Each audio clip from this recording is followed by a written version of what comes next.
version of healthcare than the one that we have.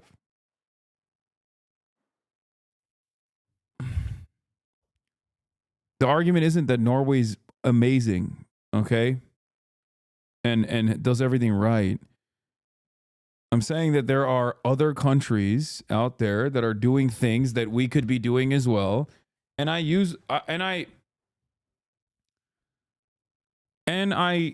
utilize China as a good example as well.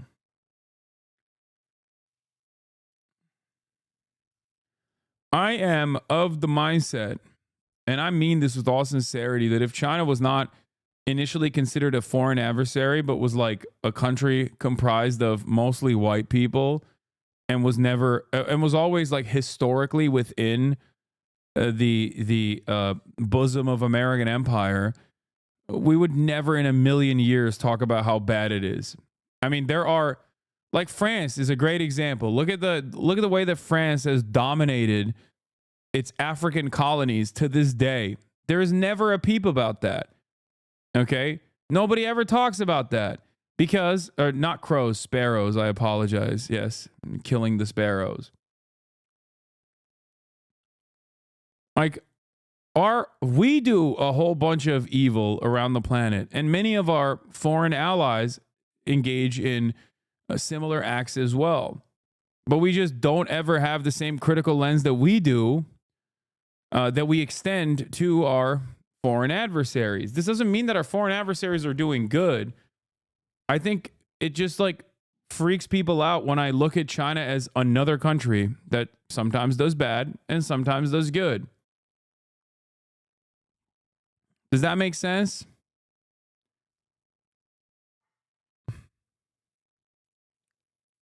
That's it. No nation is altruistic.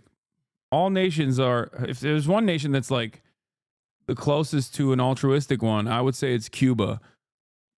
But outside of that, no nation is like purely, there's no purely altruistic nation. It just doesn't, every nation is self-interested. The problem is America is also self-interested, except it doesn't even, its bounty does not even distribute back to its citizens evenly. Okay? That's it. Ireland is also somewhat also altruistic, I guess, close to it. Israel, hello. Yeah, Israel, the most altruistic nation, altruistically dishing out bombs. You on either of those two. But I can say this, we need them for economic security. The Panama Canal was built for our military. I'm not going to commit to that now. It might be that you'll have to do something. Look, the Panama Canal is vital to our country. It's being operated by China.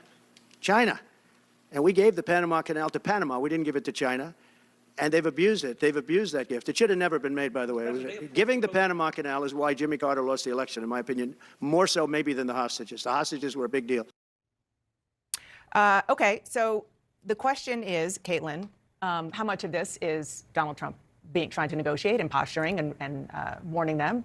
And how much do you really think he means it, particularly given the fact that a big part of his consistent campaign message for 8 years has been, I'm going to get us out of wars? Well, I mean, it was an extraordinary moment, one of the most extraordinary moments of that press conference, where he was refusing to rule out using military force to retake the Panama Canal, something that he himself brought up, I should note, in this press conference when a reporter later asked, why are you bringing this up? Obviously, it's a signature achievement of Jimmy Carter's. He's about to be lying in state here in Washington. Trump said he was asked about it, but Trump brought it up in his opening remarks. It's something that he's been quite fixated on behind the scenes, from what I've heard from sources in the past few weeks on this issue, complaining about Chinese influence. Obviously, this was a signature achievement of Jimmy Carter's. He believed it improved relations with Latin America for the United States, and still, it's one of his biggest accomplishments that people talk about. But Trump there saying that he would not rule out using military force to retake it is not something that should be treated with bluster. I mean, Trump is coming into this White House and is intentionally staffing his administration with aides who will not block what he wants to do or what he ultimately seeks. There were many instances in his first term where he wanted to do something, but advisors either convinced him not to, or Republican lawmakers did. That is not going to be the same Washington that we are encountering in 13 days from now when Trump takes office. So I would treat everything he said there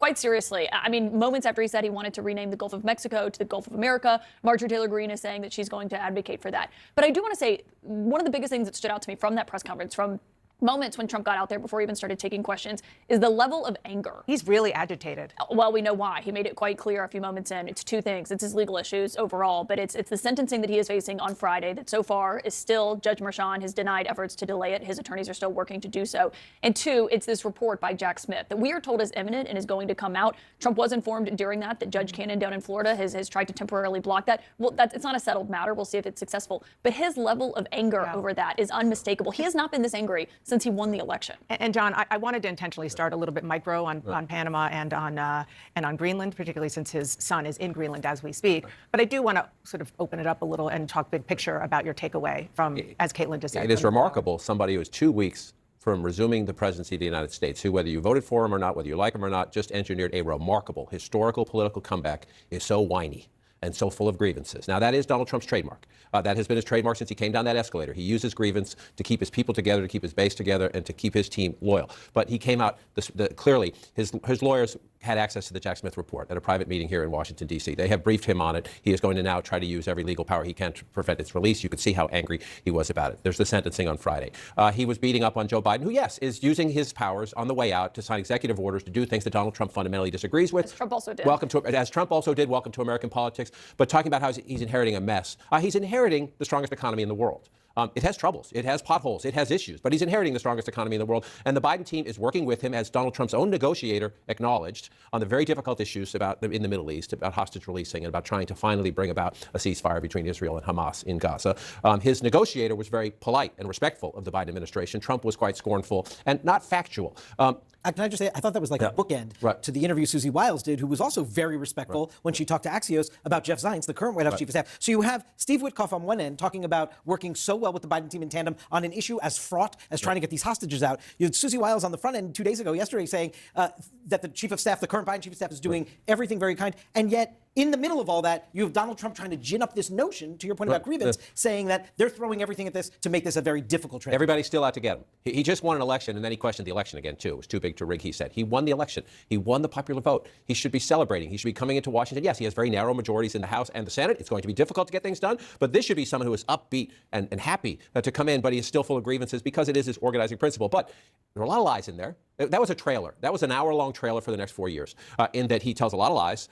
He hedges, he exaggerates and hypes a lot of things. But I forgot that it's still sped up. But he also made a ton of news. You are Turkish. This is true. There, you're right. You're right about the idea that it's posturing, but I think defending Biden to this degree, or is still at this day, is pretty cool.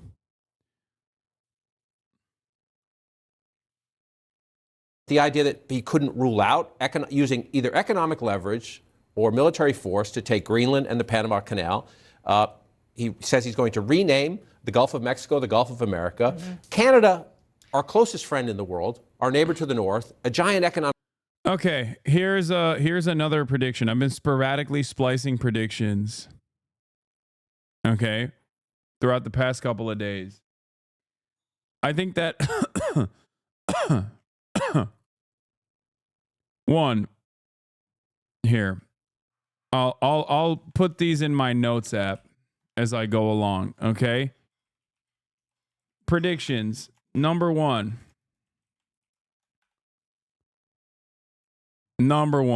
okay? Trump gets Bibi to secure hostage deal where North Gaza is permanently annexed, only to re-up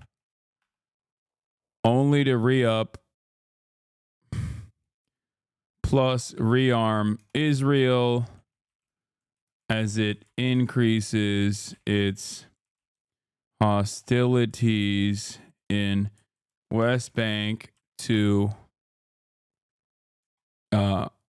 perma-annex West Bank.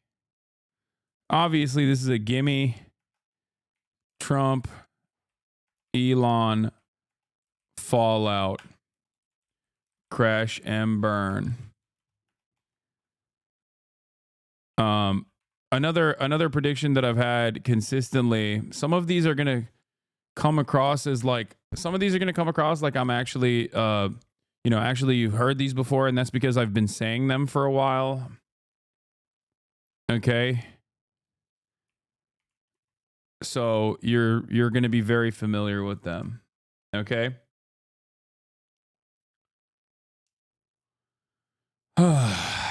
Trump, Elon, fallout, crash and burn. The other thing I was gonna say, frick.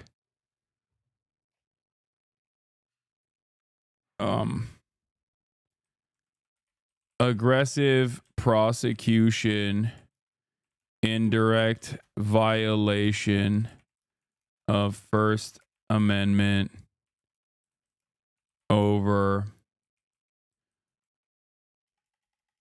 pro-Palestinian sentiment, worse than even Brandon.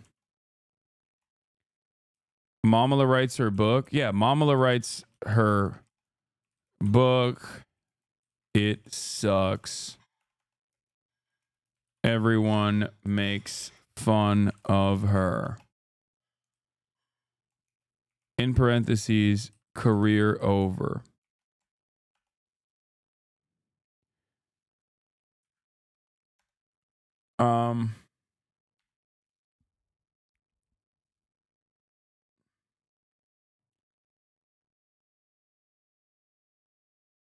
What was I going to say? Oh.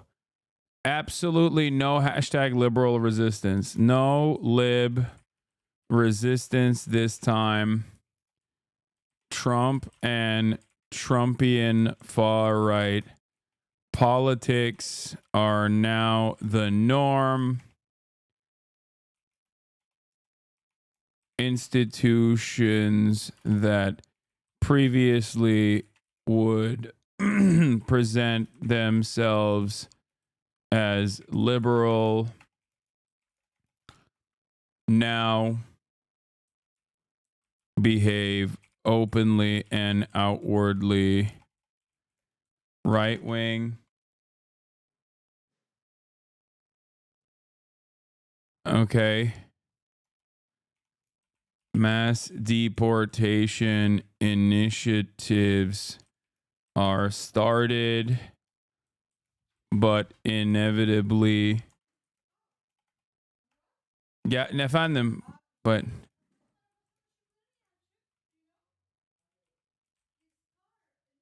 I don't know.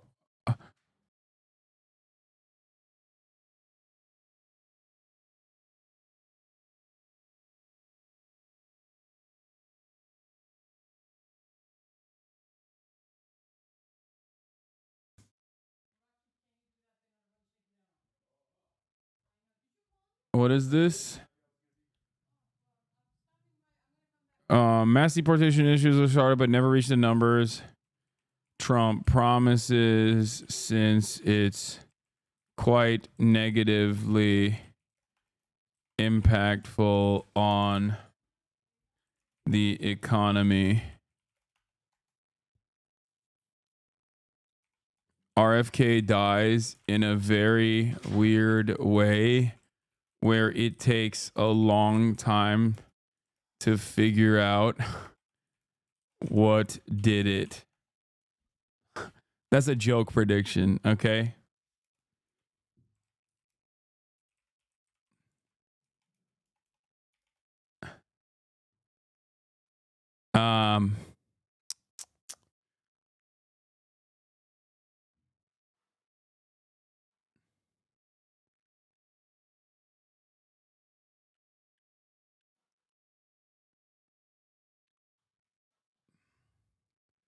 What else? Trump gives BB to secure a hostage deal where North Gaza is permanently annexed, only to re-up and rearm Israel as it increases hostilities in West Bank to permanently annex West Bank. Aggressive prosecution and direct violation of First Amendment over pro-Palestinian sentiment, worse than even Brandon. Mamala writes her book, It Sucks. Everyone makes fun of her. Career over. No lib resistance this time. Trump and Trumpian far-right politics are now the norm. Institutions that previously would present themselves as liberal now behave openly and outwardly right-wing. Trump, Elon, fallout, crash and burn. Mass deportation initiatives are started but never reach the numbers Trump promises, since it's quite negatively impactful on the economy. RFK dies in a very weird way where it takes a long time to figure out what did it.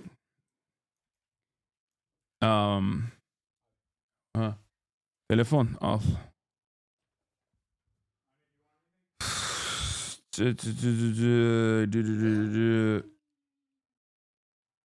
Oh, I forget. This is like 2025 predictions. This is just for the year. Well, there are decades where nothing happens, and then there are weeks where decades happen. So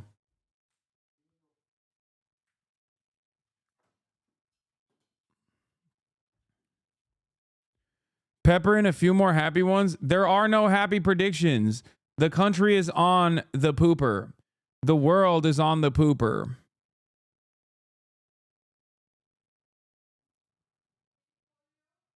The institution thing already happened with Meta. Take that prediction off. Okay, like I said, some of these things I've already been predicting for a while. Okay, that's a repeat. Me saying institutions that would previously present themselves as liberal now behave outwardly right-wing is not a new thing that I've said. I've been saying that. That's why I said some of the stuff that I'm talking about, you will obviously say, well, you know, I've heard this before. And it's because I've said it before.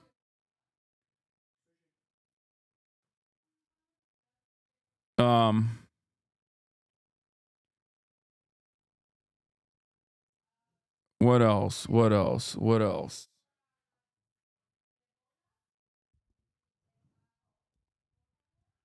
Bro, trying to gatekeep obvious predictions. I mean, yeah, all predictions are obvious if you spend enough time in here.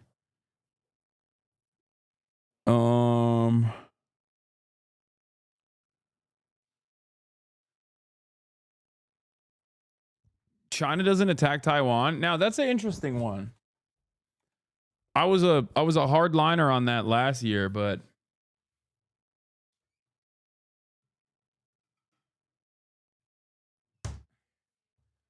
here's what I think.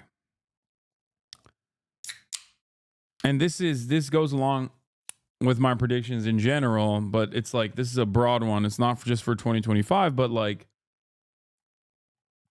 we are fully gearing up for war with China. Liberals who previously critiqued Trump will defend him on his initiatives in this direction.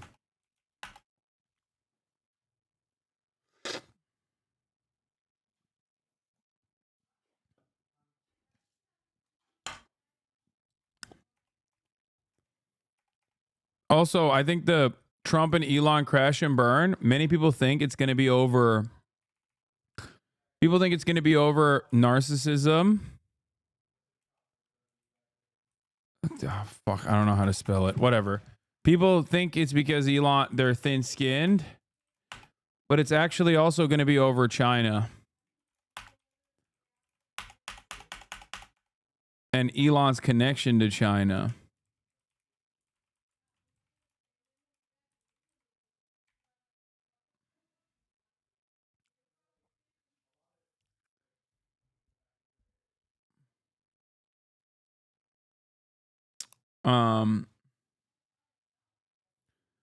Anyway, this is like some of it. I'll add more to this. I don't think Canada will not be annexed into the US. Security agreements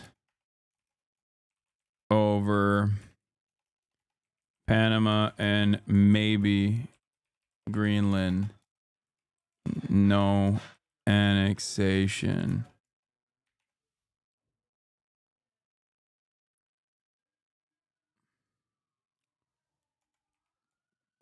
PP victory for Canada.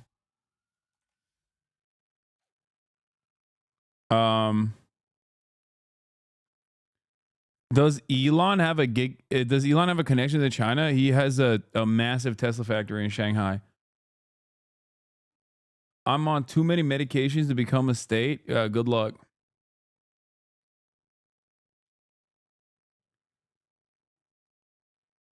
I think your annexation predictions are going to turn out like Ukraine versus Russia. You think we're going to annex Canada?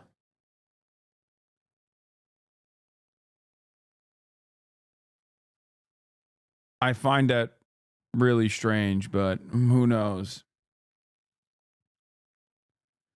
Depending on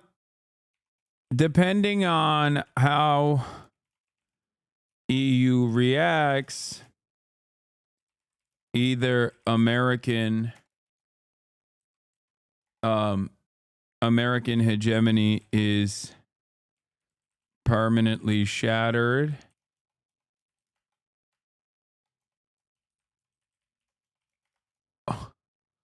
or their fears of China cause the EU to also treat Trump like a savior.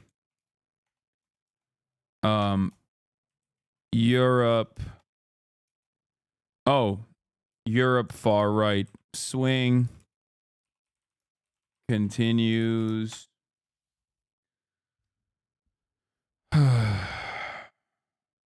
What else?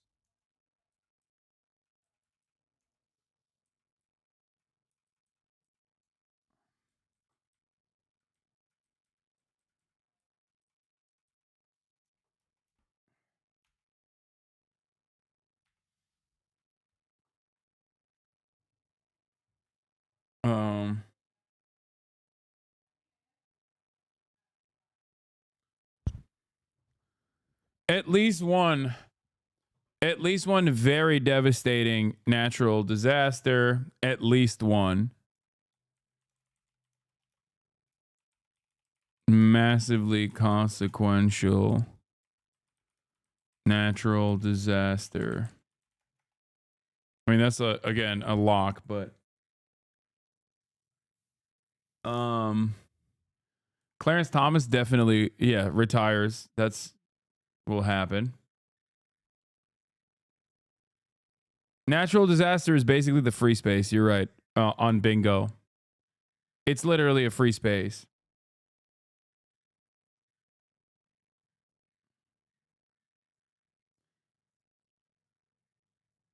I feel like the Midwest is getting major tornadoes in the next year or so. That's bullshit. You have to predict minimum number of natural disaster.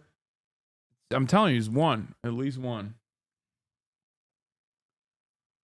I'm feeling 3, but I'm not. I'm going to say at least one.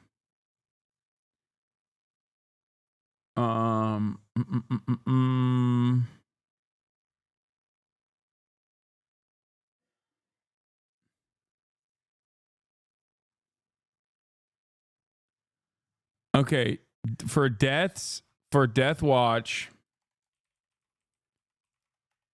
Oh wait. As far as like celebrities and culture goes, more celebrities are openly Trump.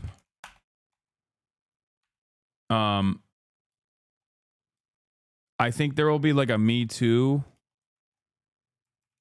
2.0, but I don't think it's going to happen yet.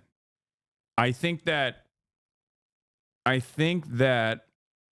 the incredible amount of hostility towards the first Me Too movement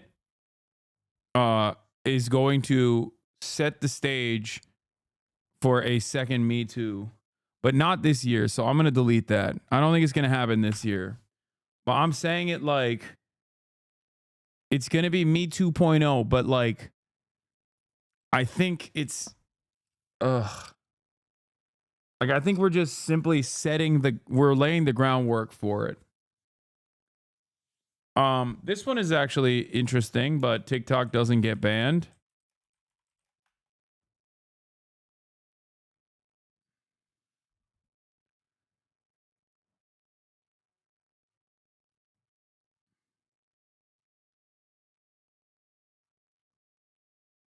That's more so just a fingers crossed prediction, honestly.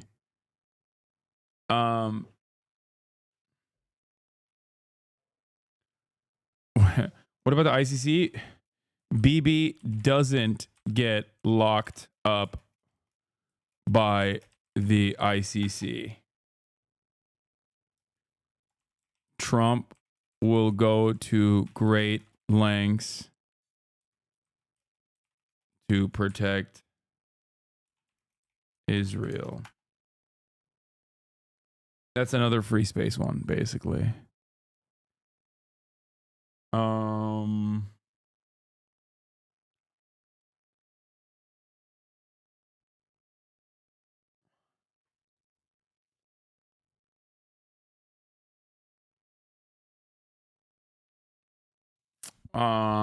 What else? What else?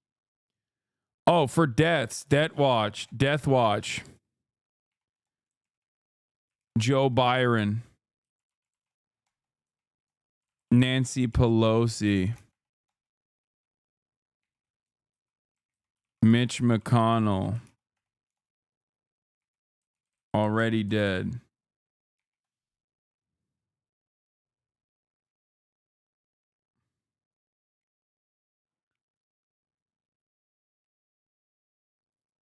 I should say Pack Watch instead of Death Watch. This is just predictions. I'm not saying this is a good thing, okay?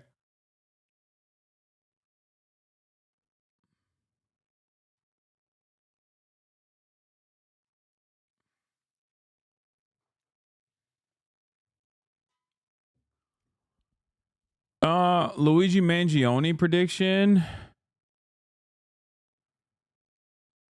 Yeah, I don't know.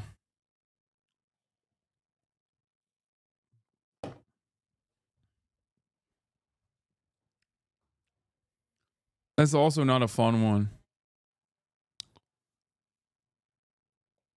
So I don't want to say.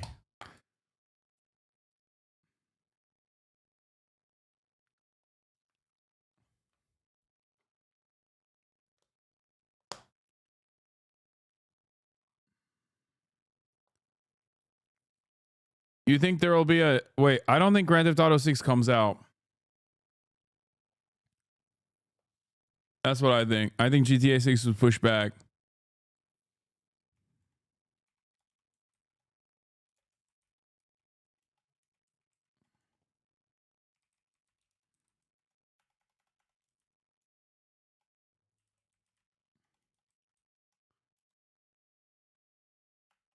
Marvel's Rivals Dead or Alive in a year.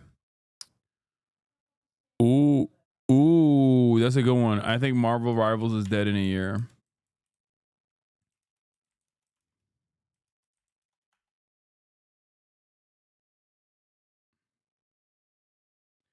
It'll take less than a year. It'd be awesome if I'm wrong on that one, though. If it's like still the meta.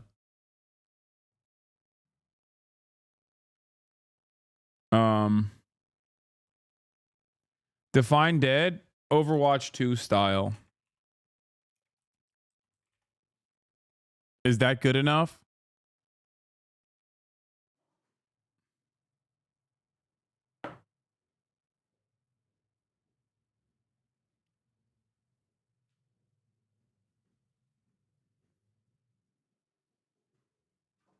It'll have an active player base, but broad interest will be gone. Yeah, right now it's like on fire. You're saying that, but check this out. What is this? Oh my God. Okay, I take back what I said. Marvel Rivals still very much alive.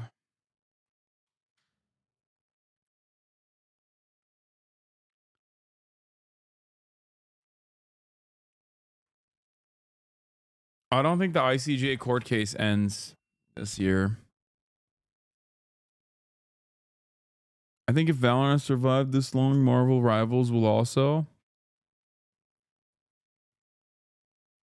I want to see the back of the skin.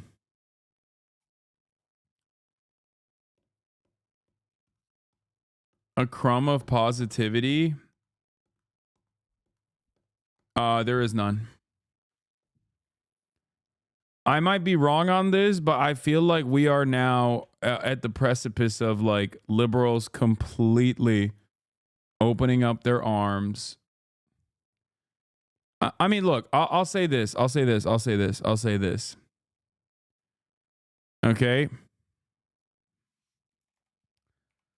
Trump sucks will cause the right-wing content market to continue growing, but will set the stage for their inevitable demise.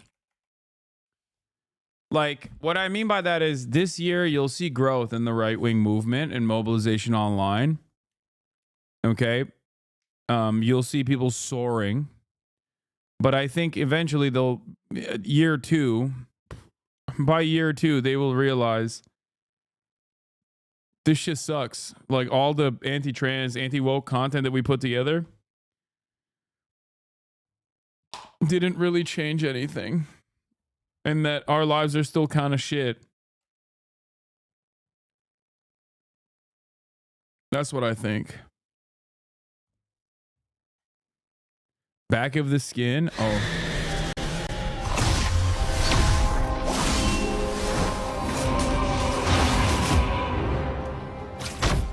Oh my God. Oh my God. Oh my God. Oh my God. That's the Invisible Woman skin? Are you joking? Okay, I take it back. Marvel Rivals is not dead.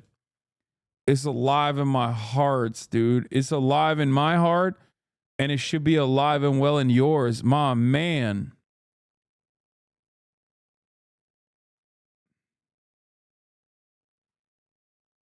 What the hell? God. Okay, that's crazy.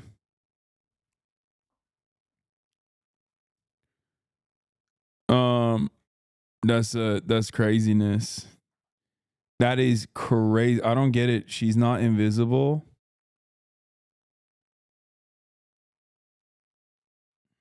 Marvel Rivals killed wokeism. Did you see Asmongold's insane tweet today? Bro, I thought he was joking, dude.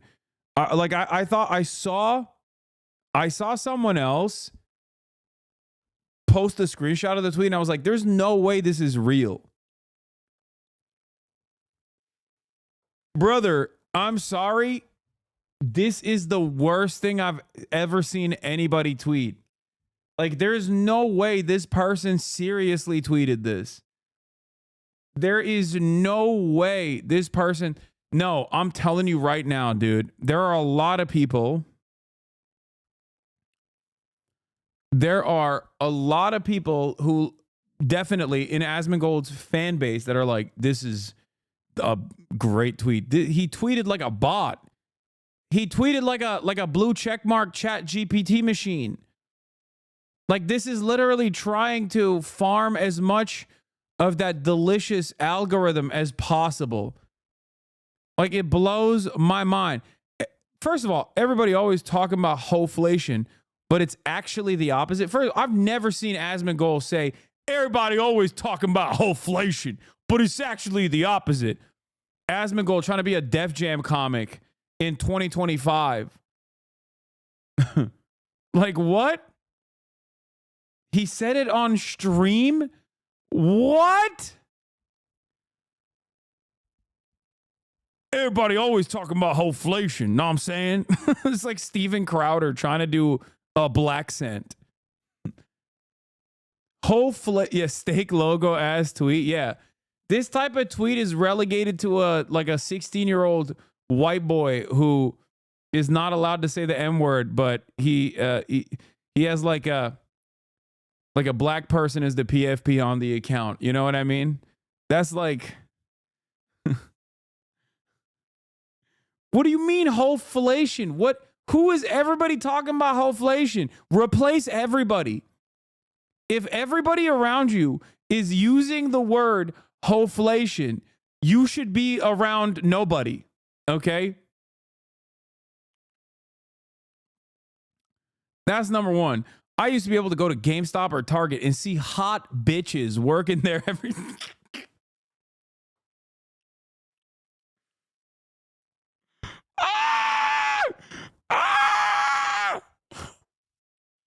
Hot bitches.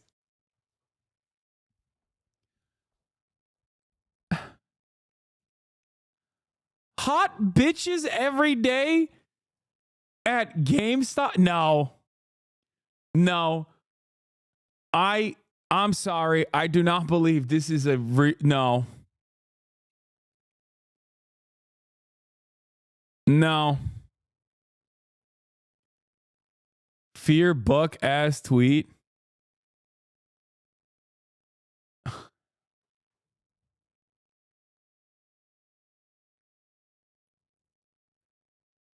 Nah, I'm done, dude.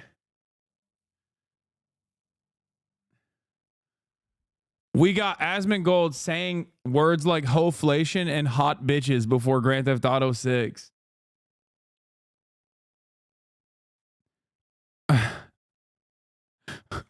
Now it's just hogs. Why? Because those girls are at home doing OnlyFans now instead of working.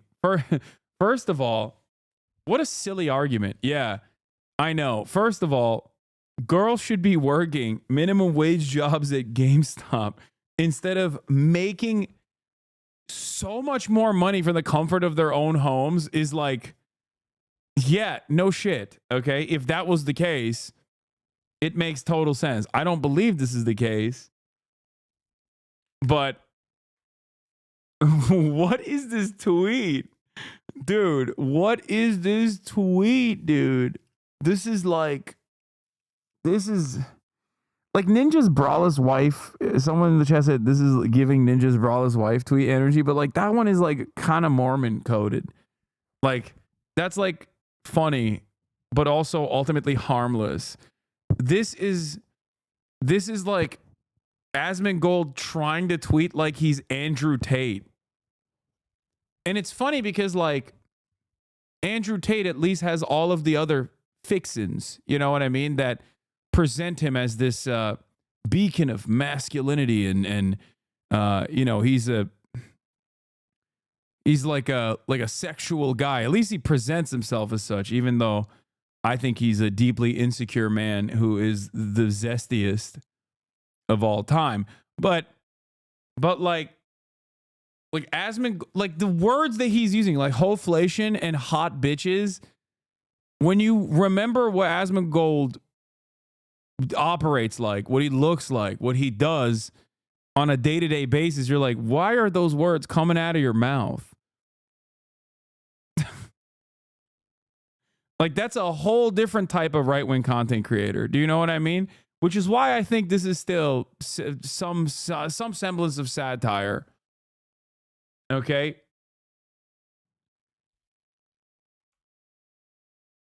Asmon or Andrew, when a girl's entire night is her Snapchat story, rest assured, her lifelong quest for attention had undoubtedly turned her into a hoe.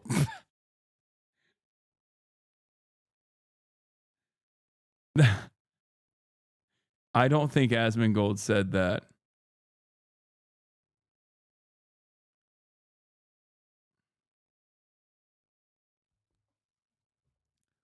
Hot bitches don't want to work no more. All they want to do is eat hot chip and do OnlyFans. What happened to Western civilization, dude? This is like, is Asmongold turning PUA? Like, yeah, this is a Sneeko tweet. Like, this is not an Asmongold tweet.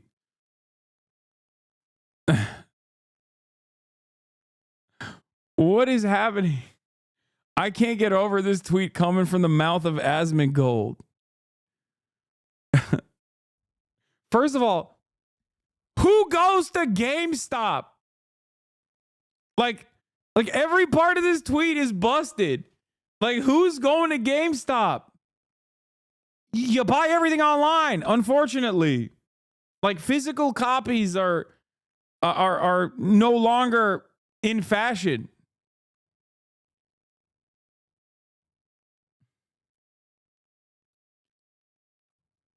I just like the only time Asmongold goes outside is not to go to GameStop or Target. It's to go to Whataburger to get the same meal he gets every time with a side of Dr. Pepper. I know this because that's the only thing he does. There's no way. I don't think this is serious. I think this is a bait tweet.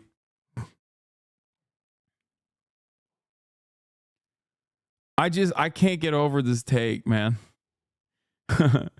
Peach has replied. I saw Peach. That's when I knew it was real. When I saw Peach Jars' reply. Asmon, the bills can't possibly be this high. Come on. Like, there is no way. There is just no. I can't. That's when I was like, all right, this gotta be. I can't believe this is real. Get over it, please. Who the fuck even is this? You're wasting prediction time on this? Okay, prediction time is over. I already gave you all the predictions you want. Look at how long this list is. Calm down. That's number one. Number two, who even is Asmongold is such a funny thing to say because he's currently the largest political commentator on the platform that you're on. Okay? Like, guess what, dude? He is one of the, if not the largest right-wing content creator right now in the United States of America. And also one of the largest political commentators in general. You could say he's not a political commentator, but it doesn't matter. You could say that, but it doesn't matter because if you look at his output, that's still very much the reality. Okay? Especially during the election cycle, that was like, I mean, he was farming that. Moon had basically the same take. What is Hoeflation?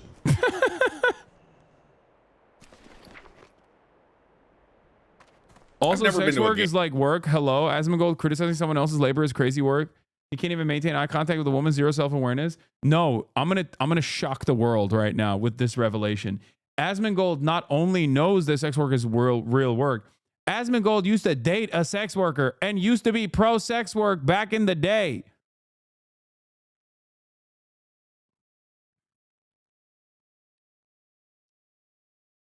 Asmongold's dated, I think he's dated multiple sex workers, if I'm not mistaken.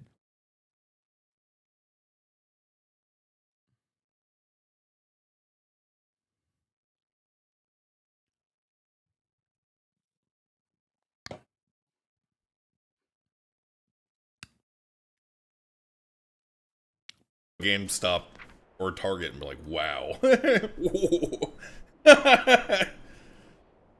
Goon strikes again.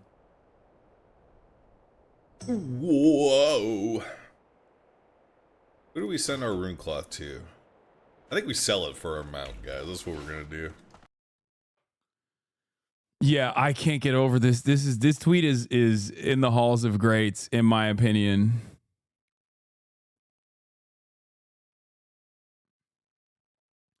I know a few younger guys I work with around their 20s and 30s that think this way. Men do the same thing or something similar, making money. It might not be hot tube streams, but they also make content out of their bodies. There's nothing wrong with working with what you got. Thank you.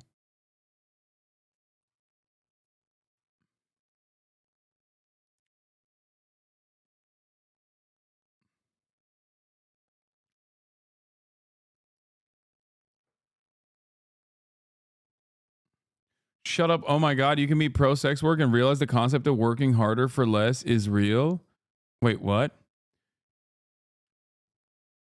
Do you think that, what part of this tweet strikes you as being pro sex work and also, what do you mean working, the concept of working harder for less is real?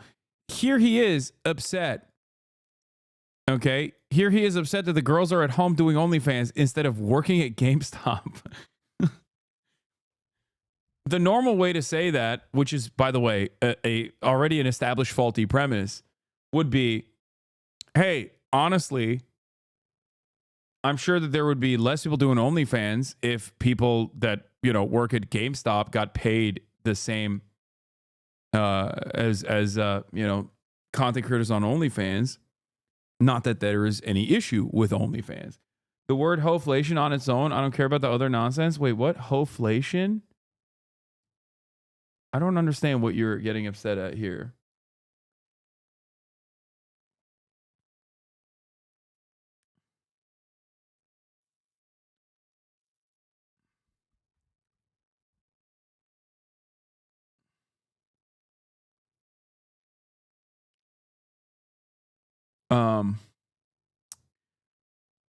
Bro tweets too good. They got to take it away from his ass before he bricks reality.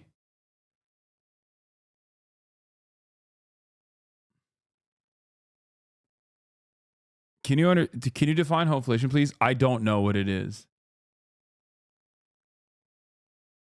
I actually have no idea what Hoeflation is. Like I've heard red pill guys say it in the manosphere, but I just I think it.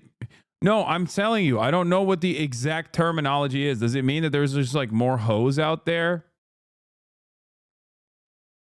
Or I don't know what it exactly means. I don't know if it means like there's more hoes than before.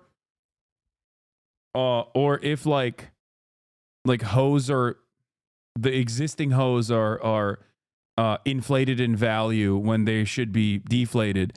Because those two concepts actually contradict one another.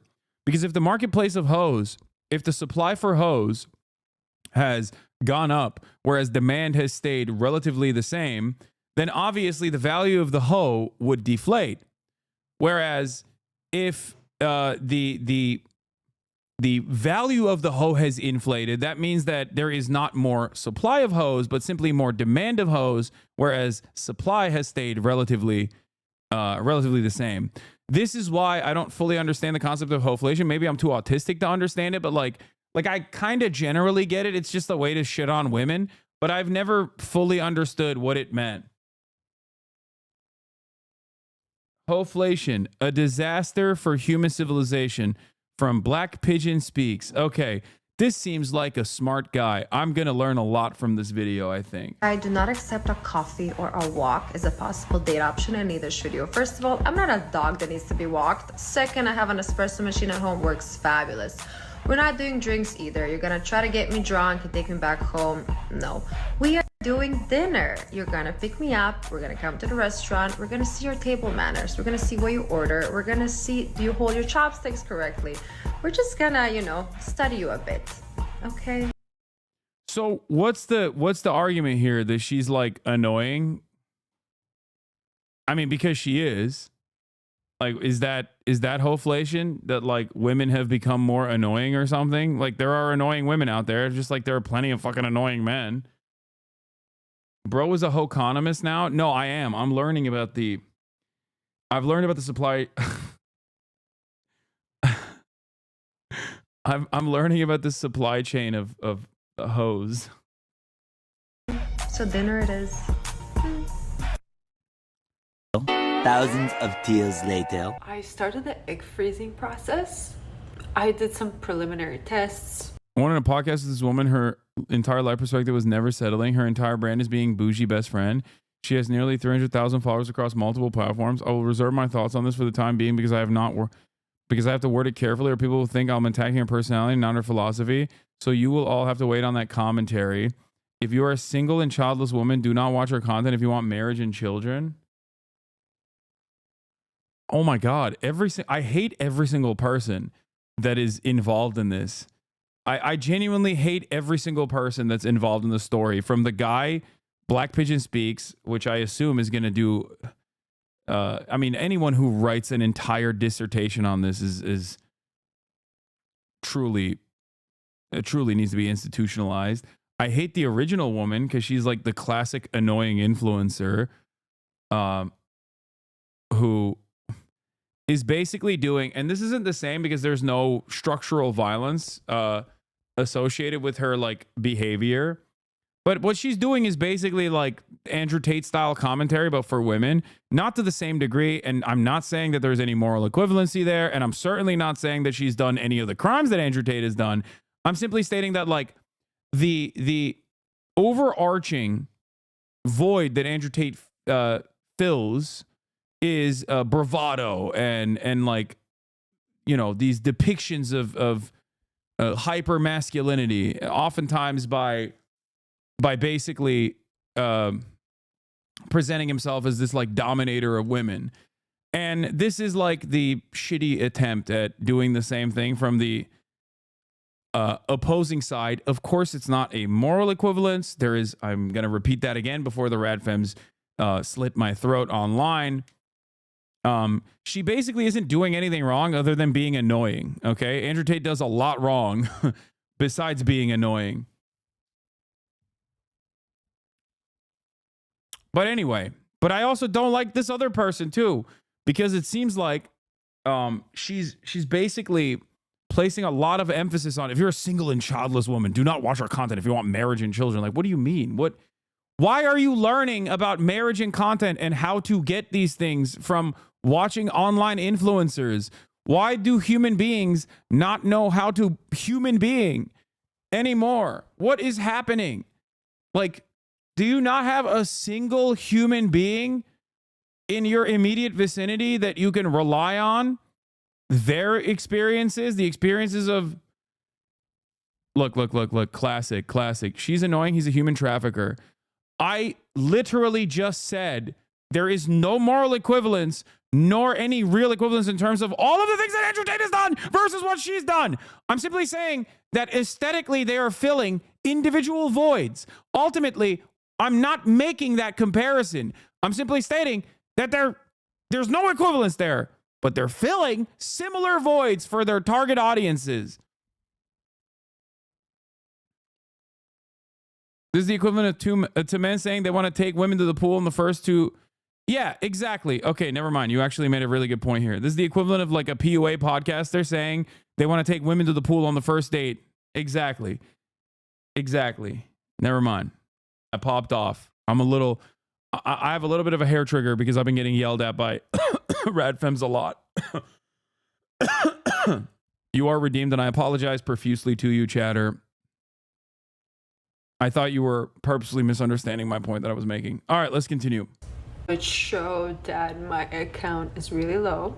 Like this also, like dunking on women for being like, oh yeah, I'm freezing my eggs because like my egg count is really low. It's like, oh, you deserved it. Like what a psychotic thing to do to another human being.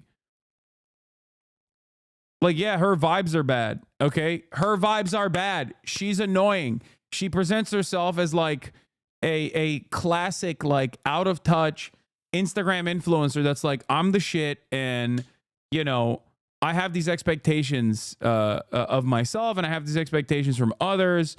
And then it's like, haha, guess what? Bitch, you deserved it. Like, you're going to die alone. You're not going to have children anymore. Is a ridiculous thing to say to a human being, okay? Non-target killed, friendly fire. Okay, that's funny. And I know a lot of women struggle with this. I had a... Like, freezing eggs is already a traumatic process, okay? For people that don't know, you have to shoot yourself up with a cocktail of drugs for like a week-long process in order to have your eggs extracted and shit. You know what I mean? It's not like if your goal overall is to repopulate the earth or whatever, there you go. She's doing that. She's doing that ultimate thing. I don't know why people would dunk on her for this. It's not even a week-long process. It's a month-long process, I think, overall. Ovarian surgery last January. And I knew that I have endometriosis and I had like a giant cyst on my ovary. And the doctors told me that. Yeah, it doesn't even seem like it's an age-specific issue either. Like, it just seems like she has a health complication on top of that. The doctors did tell me that might affect my fertility. But we didn't even start like the actual egg freezing, so it's still my... God forbid a woman be fucking annoying, dude. And then, God forbid a woman be fucking annoying. And there are people out there there are people out there, there are men, they're male content creators who are just annoying. They're not like genuine monsters, right? They're just annoying. And people also are vicious to them as well. There are also male content creators who are not just annoying, but genuinely advocating to make the world a worse place overall. And when those guys get their comeuppance in a similar situation, of course, people dunk on them, okay? The maximalist position here is the Nick Fuentes situation, okay? Nick Fuentes is the neo-Nazi equivalent of Icarus, okay? He flew way too close to the sun. Way too close. Okay? Those wings started catching fire. Mere hours after people realized that Donald Trump was about to become the next president of the United States of America. Okay? He flew way too close to the sun. All right? And then there are lower level offenses. If you go all the way down, I'm sure you know a male content creator who's like kind of annoying. You don't really understand it. You don't really know what it is. But if they're also going through something tumultuous or being open about their issues, like people do engage in this like lynching and dunking campaigns and dunking initiatives, but I think sometimes it's just not warranted. Anyway, let's continue. Might be that my eggs are high quality, but there's just not a lot of them. It's just so sad. I've been like crying the entire day, and you know, people say like, oh, you're not alone, this happens to so many women, but I mean, it feels very. They're saying that she deserves it because her whole platform is saying to have high/specific standards, and because of that she deserves to be single and have this freezing her eggs problem. No one deserves to go through this though. Yeah, no, I know, I understand what the through line is. I understand what their argument is. I know that that's what they're saying. They're dunking on her because they're like, you deserve this. You deserve this, lol. Which is sad because I don't think anyone deserves the health complications like this. You know what I mean? It's just like she didn't bring this about herself with her fucked vibes is my point. Alone, lonely. I don't know. Like I just feel this giant pain in my stomach right now. How's your day going? What up, Eric Hova Geem? How could this possibly ever have happened to me? Lamented Cornelia Slunjiski, who is a Croatian influencer of younger girls, and her message stress. Why do these guys spit so much? Like, why can I hear their mouth spittle noises while they're talking? Don't they have better microphones? What the hell is going on here? Goddamn annoying. I shouldn't be able to smell your halitosis through the internet, okay?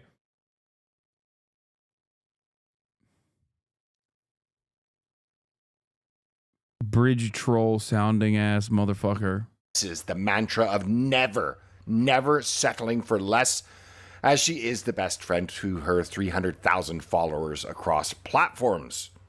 And I should stress, and at least it's good to know, that the pain in her stomach was not morning sickness.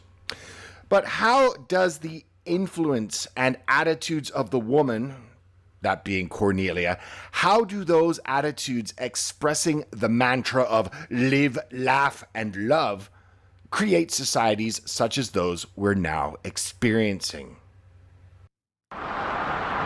Watch as you see a woman. A fatal pedestrian collision involving a C train in northeast Calgary led to chaos. A crowd chased the shuttle bus in an attempt to board it. A young man told the reporter on the scene, reminded him of his homeland in Punjab. What? I can't watch this video, man. I'm sorry. Nope. Give me a different Hoeflation video. I can't do that. This is too much. No. You couldn't find a different Hoeflation video? That's how we got the Hoeflation. You guys sent me what this is. You guys sent me this fucking freaks video because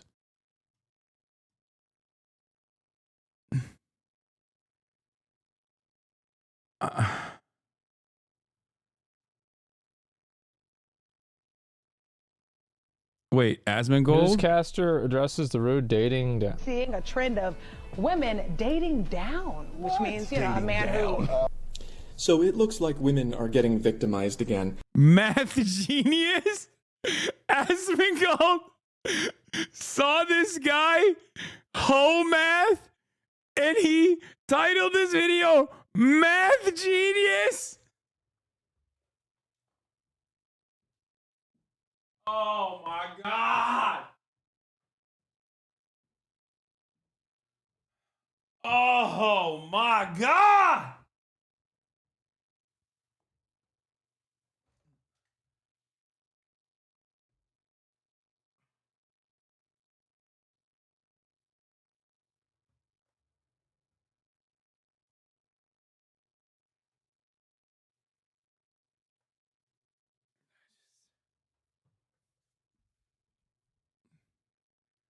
This dude is not even the genius of scrapbooking. Okay. What do you mean, man? What do you mean, math genius? This has 1.5 million views, dude. Oh my God. Oh my God. Oh no. Women are having to date down because there are no good men left. Let's talk about why. So usually men make more than women, which is not fair. Let's not talk about why. We'll just assume. Okay, he's like, that's a math genius. It takes a math genius to recognize, okay. Assume it's oppression. So to combat this oppression, we need the government to make laws so that women can make an equal amount of money, which is fair. And once women are making an I love how the name of this account is called Ho Math. Equal amount of money, now men who make less than them are fucking losers. Women are getting educated and they have standards. I love how he puts so educated in print in like quotes. She needs a man who makes more money than her. So basically, women need to be making the same amount of money as men, or even more, because it's 2023. That's the year that it is. No, it's 123. This is the year, and so the government has to make this happen. So all women should be equal to or better than men, and all women should be able to find a man who makes more money than she does. Where have those are all not the people. Oh, I get it. good men gone? I just don't get it. I want a man who makes 6 figures because that's more than me. Right. And that's not fair. And when I get my 6 figures, I want a man who's making 7 figures. Why can't I find any? And when I do find a man who makes 7 figures, that's oppressive. Government, help! I'm so sick of all this dating down. Why don't you just do better? Hey, you can't do better. Government! Why can't I raise my standards and make a lot of money and then find a guy who makes more money who doesn't have a lot of women? I just don't get it. It's the mystery of our time. Guys, it's really simple. You gotta get out there and climb that ladder. And when you do climb that ladder, then you're an evil bastard and you need to be forced to share. And when you do share, then you're a fucking loser. Better climb that ladder, buddy. Yeah, how weird. Yeah, I wonder why. Yeah, how's this possibly happen? That's really a mystery. He's got a point. I don't know. I've always been a traditional marriage enjoyer. You solve this problem by you get a good job. Your wife doesn't work. She stays home, takes care of the kids, raises the kids, improves the kids' life, and you. Bro. Asmongold. Brother, you date OnlyFans models. There's nothing wrong with that. I have as well. And you look like your Amazon cart is only futa pillows. Like, what do you mean? I'm a traditional marriage enjoyer. What the hell?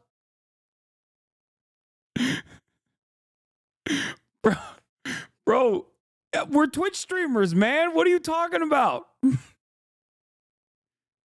What the fuck is going on here?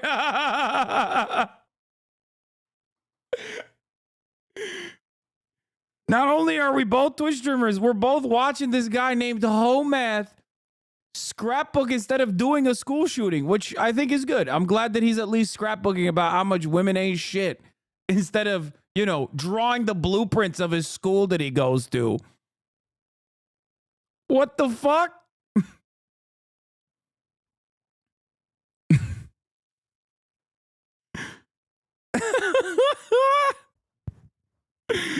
Oh, Jesus Christ.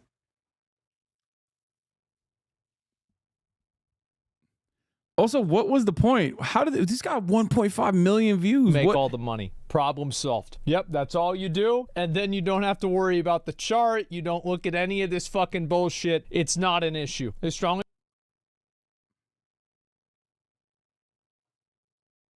Actually, he's married with kids. After streams, he goes to mine in secret.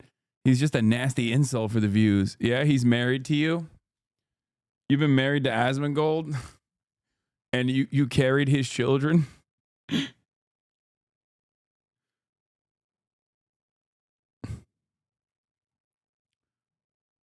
I don't know, man. I also don't understand. Like, I don't even think like Asmongold made that bad of a point. Like, if to each their own, you know, if people want different strokes for different folks, if you want to have like a normal traditional relationship, like, I mean, there's nothing wrong with that. Traditional job for a traditional man. Is that a BlackBerry?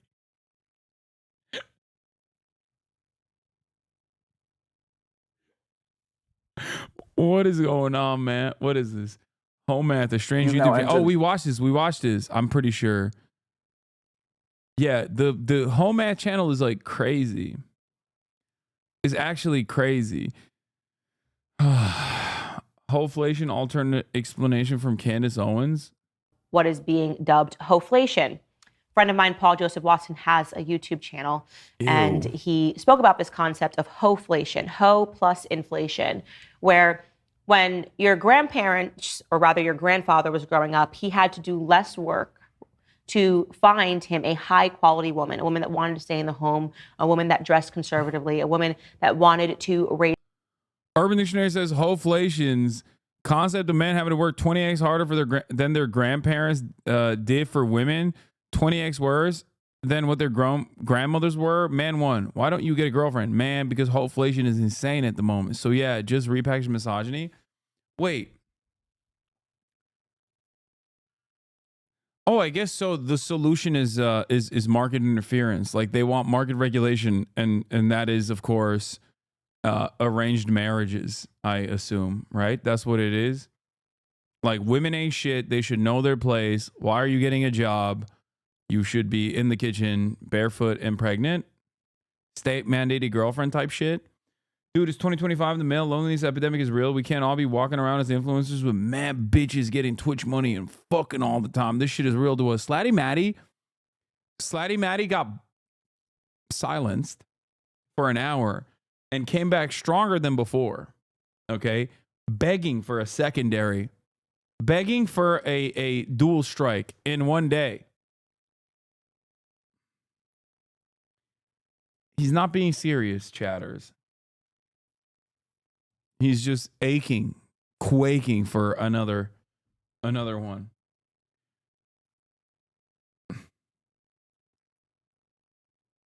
Raise the children, a woman who did not want to be out sleeping with tons of men or putting her naked body on the, of course, then non-existent internet, right? Wanting people to see her naked.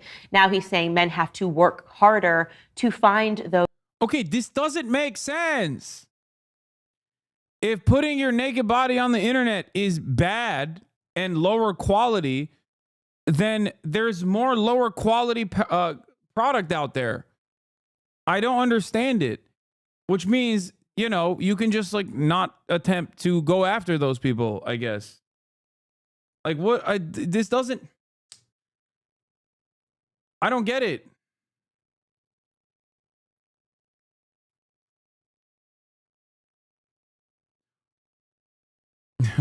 Candace Owens be like, I don't understand why women put their bodies on the internet. They should become black white supremacists like me instead for right-wing billionaires. Why do women put their titties on the timeline? They could just be the worst, the worst ultra-charged, misogynistic, anti-black racists out there instead, which is infinitely more acceptable and much better than putting a nipple on the timeline. Seethe harder. I am going to listen to the number one. Okay, why you got to bring up that Candace Owens defeated me in the marketplace of anti-Semitism? Why? Why you got to bring that up? Those same women. So they call this concept Hoeflation. And you are seeing it in this environment as you speak to these women and they talk about how the money that they get is a justification for this lifestyle. And they speak down about men.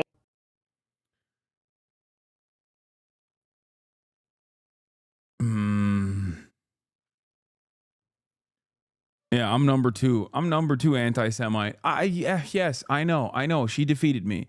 She destroyed me. I will be working harder this year, okay? I will not just be working harder, but smarter to become the number one anti-Semite this year. Stop. By the way, if a Victorian era lord saw the way Candace Owens is dressed right now, they'd have an aneurysm. So much for dressing conservatively. Yeah, if a Victorian era lord saw Candace Owens, they would be shocked for many different reasons, not just the way she's dressed. You know.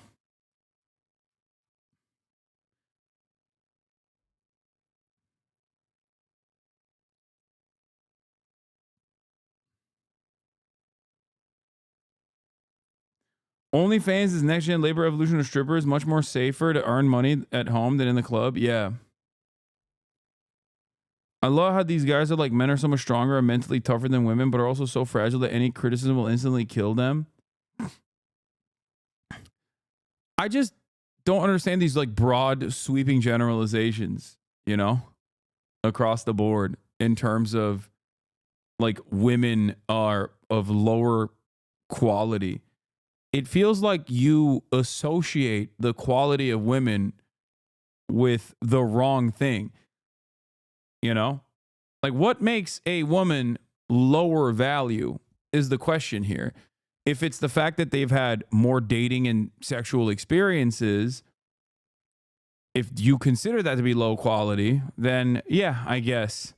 But I don't think that that is lower quality. I think that's a ridiculous, like, women being sexually inexperienced is not a better quality. I don't know. I find that weird. I think what matters is how your partner treats you. Are they a nice person? Are they an ambitious person? Do they treat other people in a kind way? These are the qualities I personally look for. And there are plenty of women.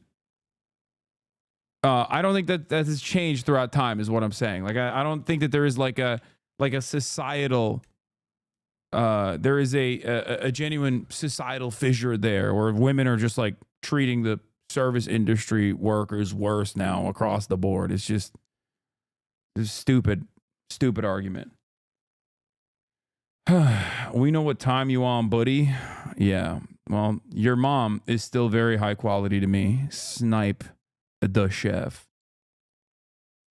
Started 38 minutes with Hoeflation and male loneliness with Caleb Huron. Oh, I love Caleb. Doors open. Doors open. No, it is. No problem.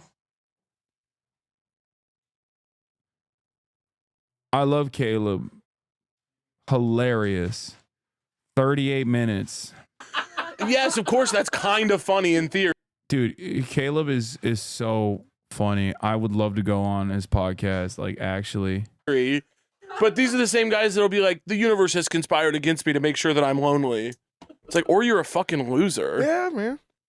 Look, sometimes, and you gotta have standards. I remember I was over a couple years ago. I was at this girl's crib. We were in her room, and some baby came.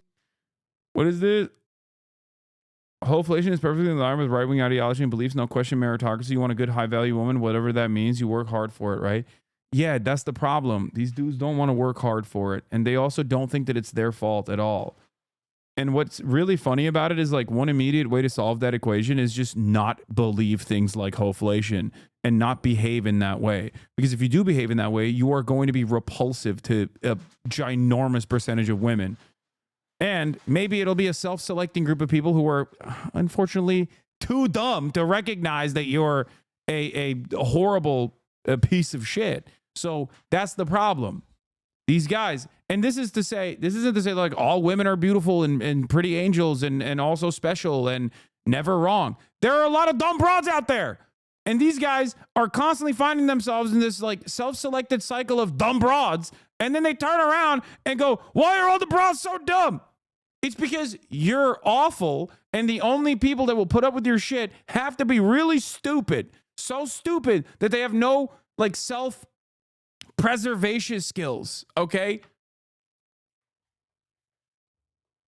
Don't say that, Lamau. It's true. It's true. Come on, guys. I mean, Jesus Christ. What are we doing? Are we going to just act like all the ladies in this chat know exactly what I'm talking about? You don't ever go out there in the wild and on an Instagram, you'll like sometimes happen upon a podcast video and you see a woman speaking on one of these podcasts and you go, like, this is setting back societal standards by a decade. Okay? You know exactly what I'm talking about. These guys literally live in that space. It's a self-selecting space. No woman worth her salt is going to be within a million miles of these douchebags. So the only ones that go there are either personally willing to duke it out in that space because they're sharp. Some are, okay? Some are sharp and witty, and even then it becomes a silly thing to entertain because no matter what happens, the audience is not going to be receptive to you because they just hate you, okay? But there's also a lot of women who are invested in the clout of it all or potentially going there because they just don't understand it. They have no capacity of reading the room, okay? That's it. That's it.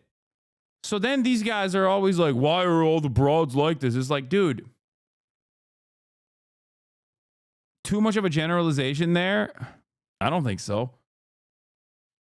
Like, what? You're going to tell me that, like, you know, Pearl or whatever, Pearly Girl, whatever her name is an example of the overarching rule that, like, these all women are smart and across the board correct all the time?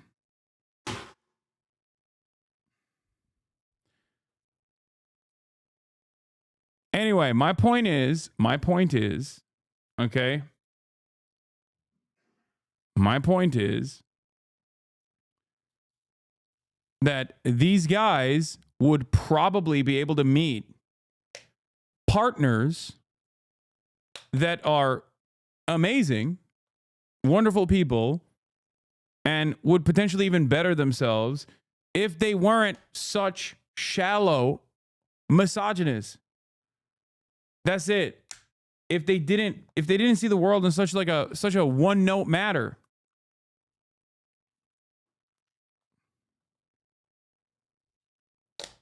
Not all, no, but not all are dumb. What are you talking about, man?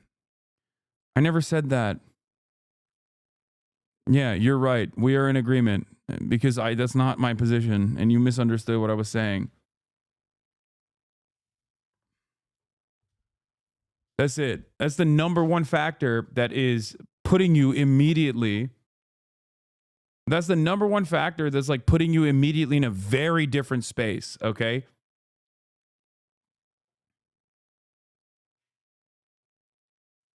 The point they are saying is you being nice or hardworking is irrelevant. And according to that math guy, even having money is not enough. Yeah, because that guy's a freaking loser.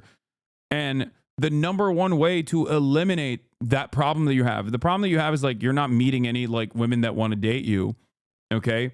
And you're constantly looking for other like systematic factors. And those systematic factors that you arrive at are feminism and like, I don't know, woke education and schooling or whatever. And not the fact that you just don't know how to wash your fucking ass after 38 years of being alive. Okay. And constantly watching dumbass YouTubers like Home Math who have literally never been around a woman. Okay? Like my personal life, I keep private. But back in the day, it wasn't. So you know. At least you know that I have been around women. Okay?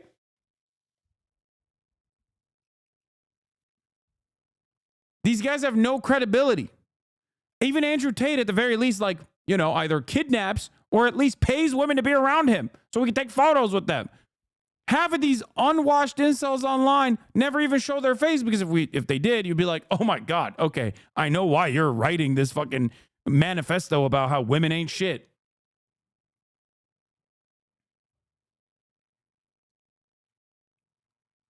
Come on.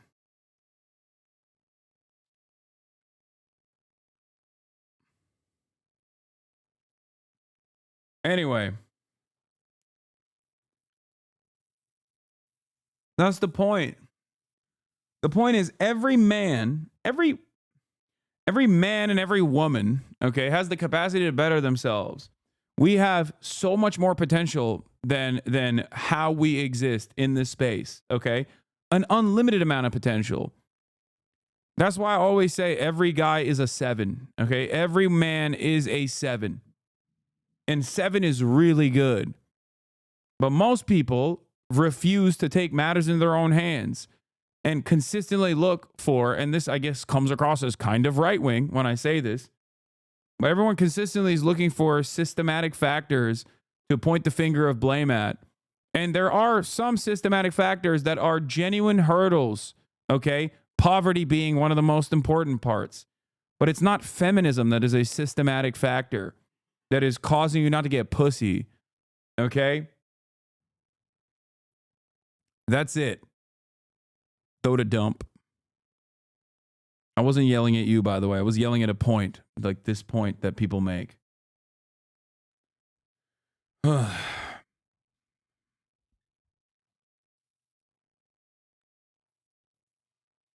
It's very frustrating. If you weren't rich, no woman would sleep with you, Hasan.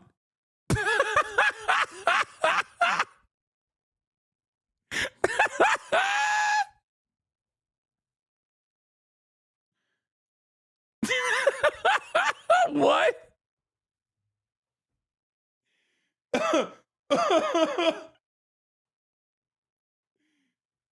Oh, that's funny. Hey, that was a good one, dude.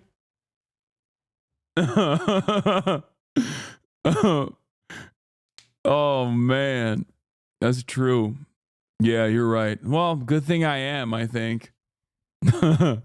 This is way funnier than when dumbasses will come in here and be like, you need to be a feminist to get pussy. Like, you're trying to behave like a feminist just so you can get pussy. This is a way funnier version of that, I think. I don't need to do any of those things, big dog. Okay?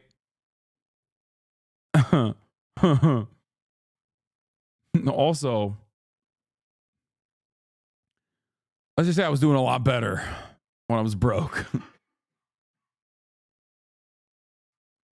Anyway.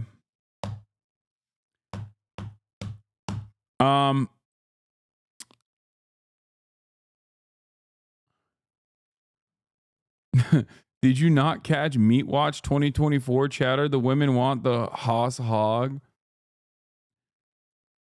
My whole thing is like, even if we went back to pre-feminism, do they think these women's fathers would look at you a loser and go, yeah, I'm just going to sling my daughter to this guy? Yeah, you're absolutely correct on that as well. Yes, that is the problem here. And that is also the reason why I always used to make fun of Nazis who think like, oh, once we have like a white only utopia, then the Pareto principle won't apply. It's like, no, dude, it's the top 20% of Aryan Chads that are still going to be slinging dick to the 80% of Helgas out there, okay? You're still stuck in the same equation. Okay? Also, you're from Puerto Rico. Why are you a neo-Nazi? It doesn't make sense. Anyway, that's a very specific gripe I have. But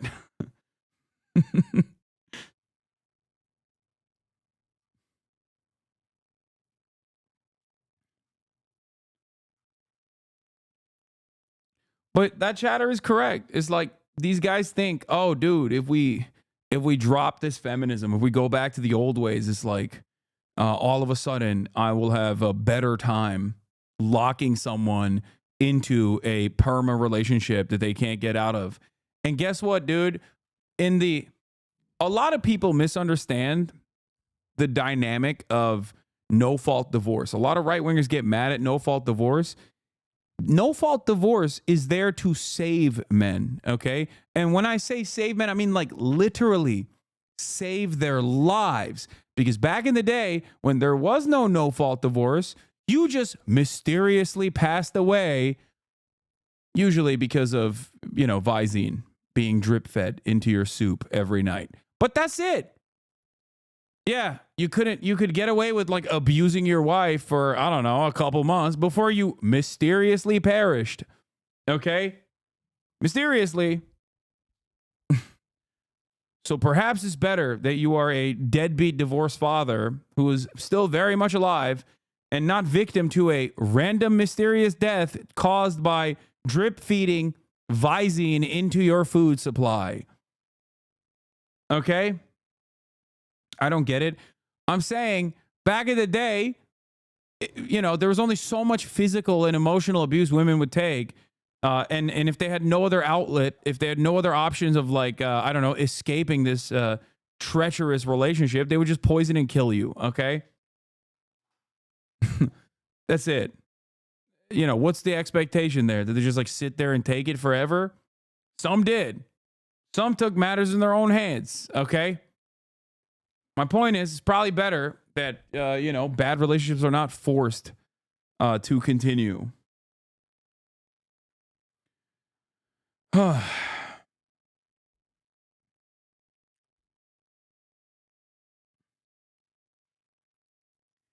Another tell is that they chose your wealth over your looks. They still blame women for being gold diggers instead of you just being hot. If it were money, women would be swooned by Ben Shapiro. Yeah, that's true. Was playing and she was like, "What is this? This is terrible," and I left. She had her clothes off and everything. Yeah, like you're not disrespecting Kendrick Lamar's nephew like that. Yeah, so I left. You gotta have morals and principles you stand on. Caleb. Yeah, and that's your big one. Yeah. You don't disrespect Baby Keem around me. Yeah, and I never would. Thank you. You know that about me. Thank you. I do. There is something going on in the culture. Like losers used to be embarrassed. Well, there's no shame anymore. Dude, this is also the reason why I love Caleb, because we have a very similar worldview. I've heard him talk about trans people and like their naming conventions. And I love that bit. It's very similar to a joke that I make all the time as well about like, you had every opportunity to pick whatever name you wanted to, and you went with like Gertrude. He has a much funnier because he's actually a comic, and I am not a funny person, but his bit is way funnier than mine. Anyway, let's continue. Yeah, nobody's scared to be a loser anymore. Shame can get you paid. Yeah. You couldn't go viral for being a loser 20 years ago. Yeah. You were like on that one episode of American Idol where they show all the bad people. Yeah. And then that was it. Did you see the girl who this is probably pretty dated by the time this episode comes out, but I'll say it anyway. Did you see the girl whose boyfriend asked her to move back to Texas with him?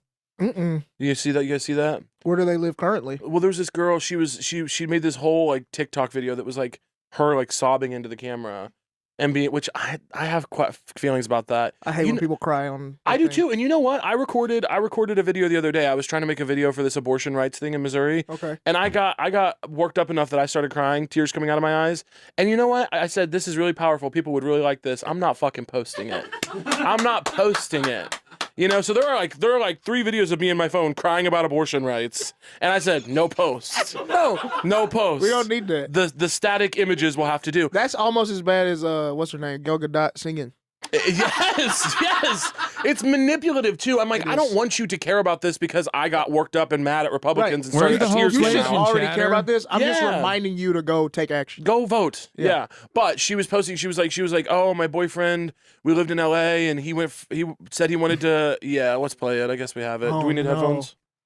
Where are they gonna start talking about Hoeflation? Oh, we'll play. I've definitely I see thumbnails all the time, and whenever I see, I'm like, yeah, I'm not looking at this. So you live in LA with your boyfriend, everything's There's a woman called Gia Tofana who lived in Sicily around 1630. A man could legally beat you back then. That's crazy. She sold poison called Aqua Tofana that was disguised as a beauty product. If your husband was abusive, a friend might tell you about the poison. It was kept secret between women. Aqua Tofana apparently killed over 600 people. Women will go to drastic measures to escape abuse. That's crazy.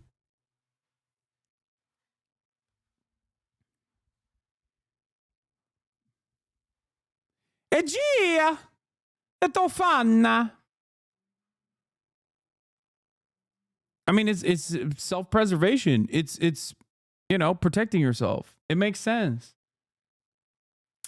My buddy complains about gold diggers and how women he's dated are gold diggers. At the same time, refuses to let women pay for anything. I told him if you want to vet them, go Dutch on a first date, split bills, or let them pay for stuff. Yeah, I have had this mentality for a very long time as well. It's something that I used to talk about, especially when I was broke, which is that like you can't be buying people's times, okay? You can't be buying people's times. You can't do that. Because then you're setting the expectation that like, you're buying their time. You should go on a date with someone that wants to be there with you. That's why you can do like route tasks and normal stuff. The date doesn't have to be the traditional thing that going out to a dinner, a fancy dinner where you're whining and dining this person. Because at the end of the day, a relationship, if that's what you're seeking, okay, is a partnership, is a friend. You're literally looking for a friend, someone that you want to spend time with. Respectfully disagree. To each their own. To each their own. To each their own. But my argument always is the same. It's the same for talking about or to marginalized people. And it's also the same when it comes to dating as well. Treat women as human beings. Treat women in the same way that you would anybody else. Okay? Treat a potential dating partner in the same way that you would. Obviously not to the same degree. I'm not saying start ripping ass on the first date. Okay? That's not what I'm saying at all. They only sleep with Hasan because he's rich. Okay, why are you making fun of me like this? I didn't need to be called out like this. Okay?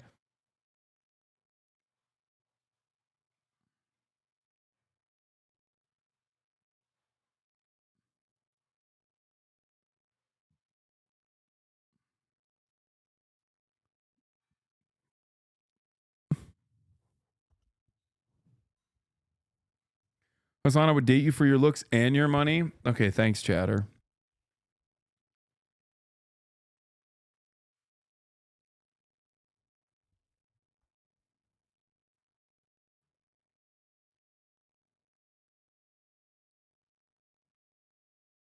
Money up, pussy down. Yeah, I got my money up and not my funny up. Okay, calm down. It's going amazing. They're doing pottery. That's how you know. Okay. He says, babe, I want to move back to Texas. Hasan, but if you consider all the bad bitches easily get dinner, so to compete, you also have to pay for dinner. I don't even care. I love women. I have the money, so I be buying dinner, just saying. Okay, listen. That's why I said to each their own. Okay?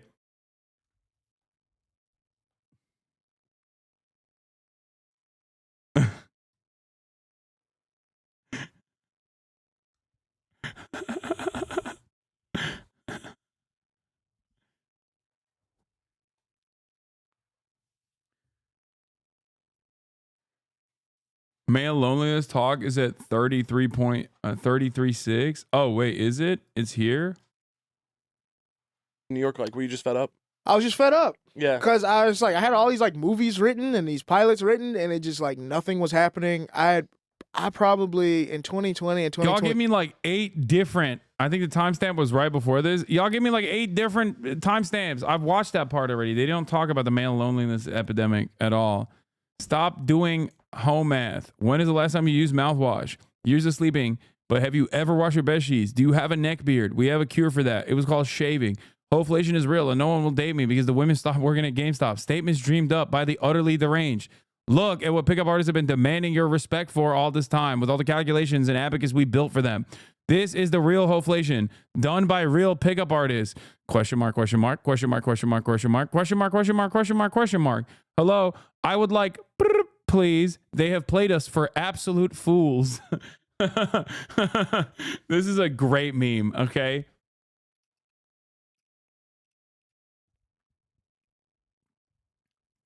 If this is your cure, you will never reach salvation. Why do you think it's no one will date me instead of there's no one to date? Because of these guys. That's the problem. Also because we're entitled little babies, okay? The mindset of an American is so unimaginably entitled. This is the thing that I always laugh about whenever people are just like, no one wants to date me. It's like, no, you just don't want to swing in your weight class, okay? That's it. That's it. You don't want to swing in your weight class, and you don't even want to try. Most of the time, you're just scared. You're scared to even try, okay? You just want to DoorDash pussy. It's annoying. You haven't even tried. You haven't even swung for the fences, let alone swung at all. Okay, you're too terrified of trying, and you're too terrified of getting turned down. And then also you just sit there, and it's like much easier to be like, oh, I'm not at fault. It's society that is broken. They can't understand how wonderful of a person I am. And it's like, you don't know me. Wait, I wasn't talking to you, Chatter. What? Chatter, you asked me a question. I'm answering the question. God damn. Why'd you take that?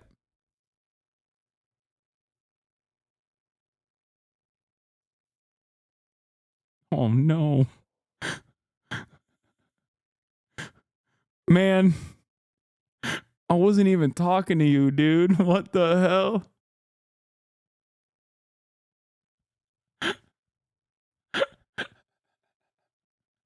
Why? One must ask the question why you thought I was directing this statement to you and not the question that you were asking me.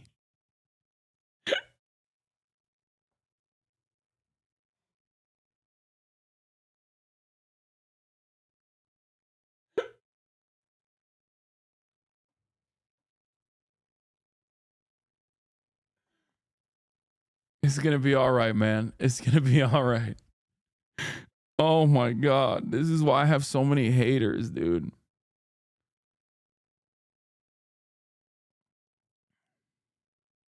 Simple misunderstanding, bro. Yeah, okay. Sure. Yeah. Your dating advice literally helped me. Talking to girls, a simple talk to women and treat them like a person really helped my dumbass when I was younger because I had no experience dating, and my fiance literally brought that up as something that made her like me a lot when we first started dating. Thanks. There you go.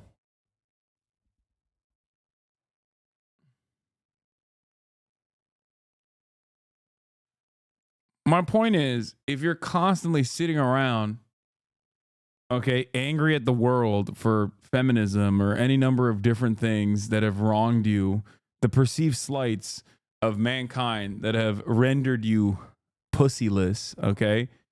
Yeah, your output is so lame that a lot of people are going to think that you're just a lame person and not want to be with you. Why should they? The question you must ask yourself is, would you want to be with you? You know?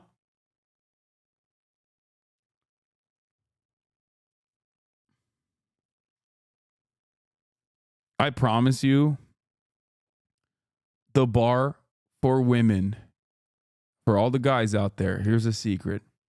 The bar for women is so low. Dude, get in while the going's good.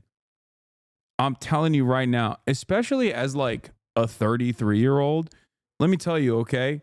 Nowadays with at least like TikTok and stuff, like people know a little bit more. But like back in the day, dude, this is going to come across as crazy. But like I am from, at this point, a generation where like people were weirded out by the concept of eating pussy. Okay. Do you understand how much of a leg up you have on the competition? Like it's so stupid. And the bar is still, and that's for, that's when you get to that level. The entry point is even easier than that. It's literally be nice and smell nice, okay? That's it. No man will ever believe me when I say this. But I swear to God, be nice and smell nice will take you to places that you could not even dream of going to. It is dire out there. Okay? It is dire out there for women. They are desperado. Okay? They are desperate. They're desperate. The bar is very low. It is in hell. If you can't clear the literal lowest bar, I don't know what to tell you. Okay? It is the lowest bar of all time, especially with all these freaking neck-bearded weirdos constantly chirping about like, women ain't shit. They won't fuck me because they don't like the scent of my pheromones. You know, like every guy is like that now, especially with everyone being online all the time. They're doing too much internet. Okay. So if you just nail be nice and smell nice, you already got like 75% of the marketplace locked down. Okay. That's it. And then after that, people go, oh, what do you mean? I actually am nice and I smell nice. First of all, you probably aren't nice, okay? That's number one. So you need to fix that. And number two, even if you do smell nice, obviously, like there's also, you know, you just got to cast a wide net. Cast a wide net, okay? Not everyone's going to be your person. Not everyone's going to vibe with you. Not everyone's going to fuck with you like that, okay? So what you have to do is, this is a complicated situation. Interpersonal dynamics with the opposite sex is difficult. It's a treacherous, tumultuous terrain. Okay? So you got to cast a wide net. Sometimes you're going to say something. Sometimes it's going to be completely outside of your power. Why? Because you remind her of her dad, okay? And in a bad way. Sometimes you remind her of her dad in a good way. And that's good too. Okay? You never know. Rejection happens. Sometimes because she's having a bad day and you missed that short window of opportunity. It's fine. Don't get too invested. There are a million people out there. There are a billion people out there. Okay? That's the issue. A lot of people refuse to take the initiative, refuse to go out, refuse to be normal, refuse to socialize, refuse to get better at talking to people. And then they just sit around and they're like, oh, why isn't it happening to me? Like, what do you think, dude? You think you're just going to spend all of your time on subreddits and then magically your DoorDash driver, who's the only human being you ever see, if at that, is going to be the one for you? That's your tiny minuscule window of opportunity. You're the one who set yourself up for failure. Go outside.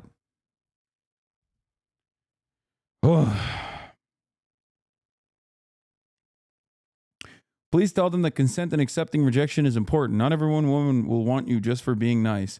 Yeah, I mean, I was trying to also lead up to that. That's why I said not everyone is going to be your person. Not everyone's going to be the right person for you. It's normal. It's fine. They made a graph of you, homie. What?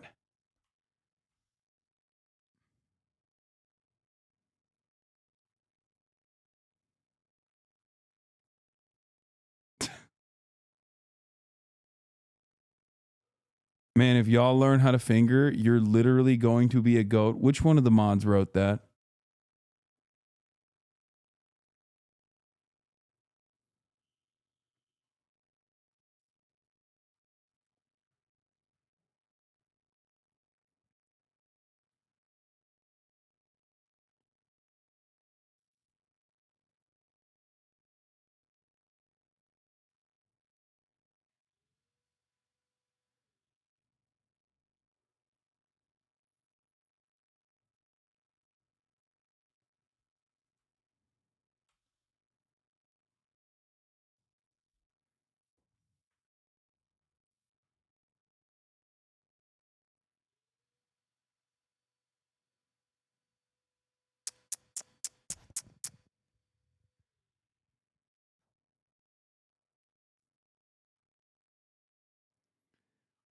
Oh, man. Let him cook. He's right. I don't want to turn into a goat. I like being a human. Shut up, Megaphonics. You're a wife guy. We already know. This is the DoorDash driver meme. Oh, I love this. Yeah, this is a hilarious sketch. How dudes with no close friends, no job, no social skills or effort, no social media expect to meet their soulmate. Oh, fuck! Oh, smooth.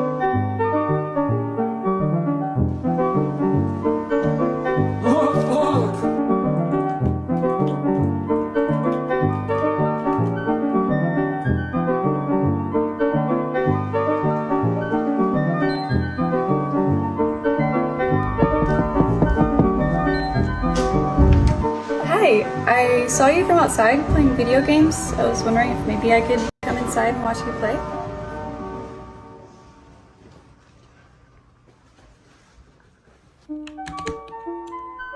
Boom! That was so cool!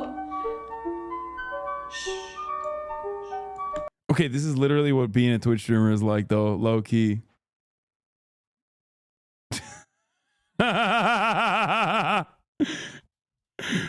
Bro, this is Asmongold, the Asmongold experience. Boom!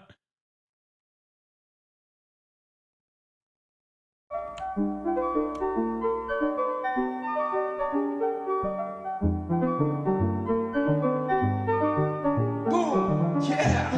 I knew I was gonna get that one. That was awesome!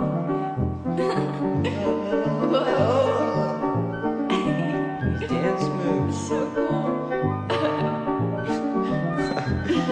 Yeah. It's for you. Yeah. Am I in a K-hole? I love that. That's just a misgive stream. A cunning pigeon. Thank you for the 10 community. Give the subs. Did you just admit to helping ruin men, lol? What do you mean?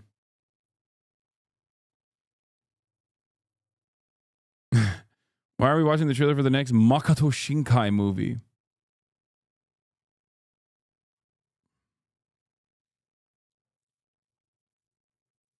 I love that. I love that. Anyway. I'm telling you right now, man, the opportunities are endless, chatters. Just don't say Hoeflation. Don't believe Hoeflation. Don't be an asshole.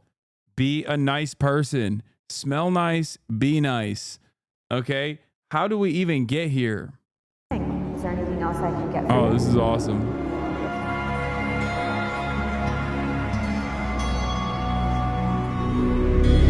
Bro, what are you doing? Is he okay? Just water. Just water. Water. Yeah. That's all we. Yeah. Thank water. Parched.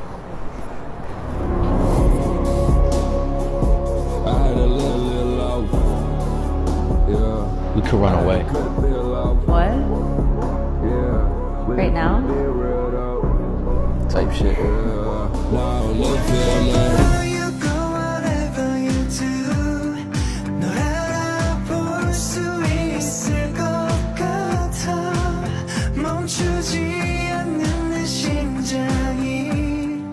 You lied to me. You said you were Asian. I work in tech. You know that. I don't look Asian. Why would you assume that I'm Asian? Because you look Asian. I'm not Asian. Never mind. It's not gonna work. You're a liar. Whoa, dude. She's a liar. She's obsessed with me, but it's not gonna work She's out. not obsessed with you. These people are just doing their job. Sir? Sir, is there an issue here? My name is Michael. I'm the manager here. Is there anything I can help you with? I just noticed there was some commotion. That's why I live in nice bay. I take the money to another level. I take the plane to another level. I take the highest to a new level. I take it high to a new level. Keep digging.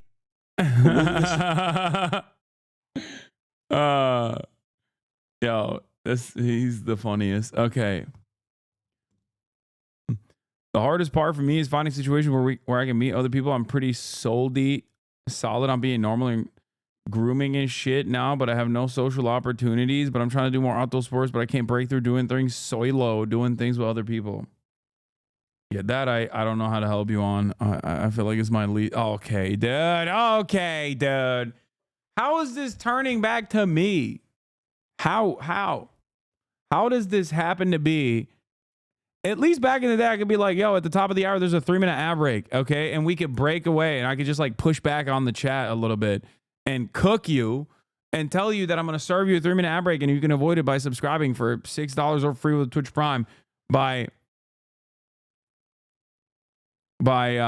subscribing, or Twitch Prime is free, or that you can get gifted stuff. Apparently, this is another thing that's like going viral.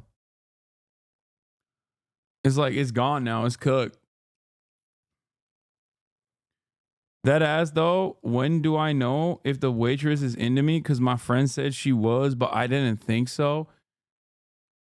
That's a risky play. You're probably, if you're asking that question, you're a novice.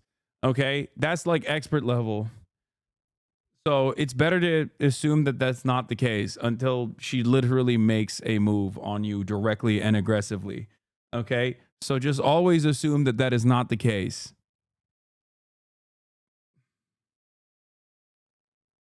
You understand me?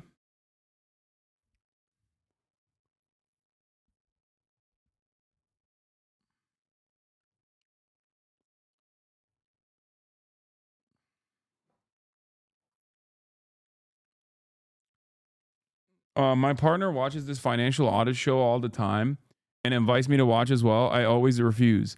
Woman definer, family man, fisherman, occasional meme maker, son of the Northwoods, midwit, police body cam edits and highlights, election expert.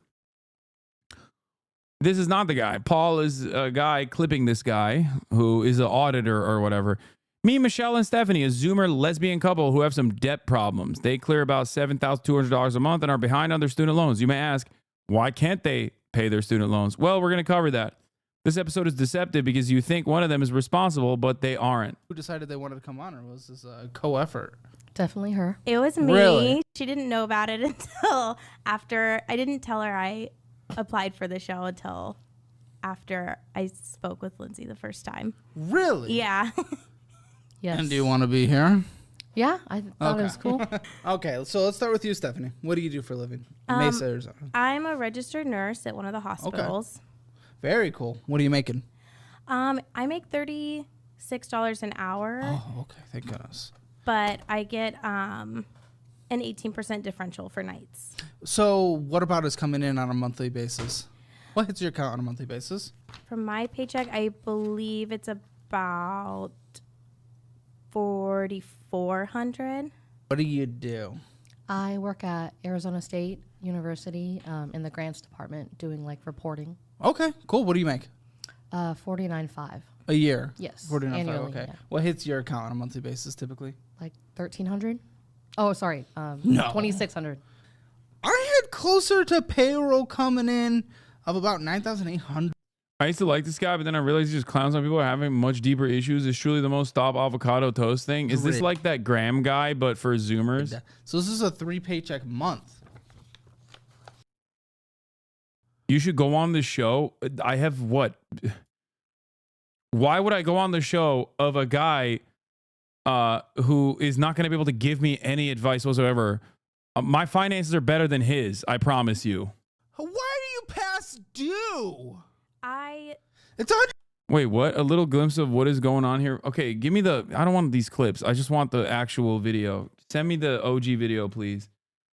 Look at his thumbnails, bro. They're pretty brutal. Most childish couple I've ever had on the financial audit. This is an hour and 20 minutes long? She's batshit insane. Nasty woman. Delusional lady destroys life to hurt her ex. Financial audit's most toxic couple. Wait.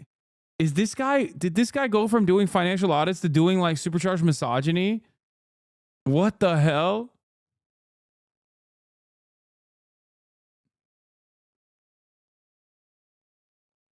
What? Pretty sure I saw a clip of this guy shitting on you owning a house. Wait, what? From a financial point of view? Wait, hold on. Please tell me that's the case.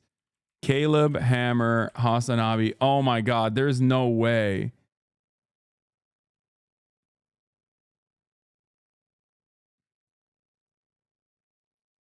No shot.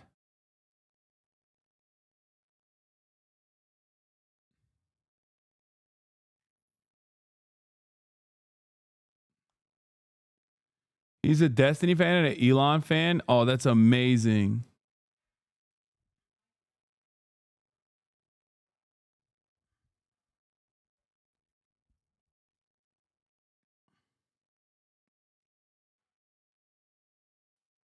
I see one anti-incel one. Yeah, he might not be just like a pure blooded incel. These might just be clickbait.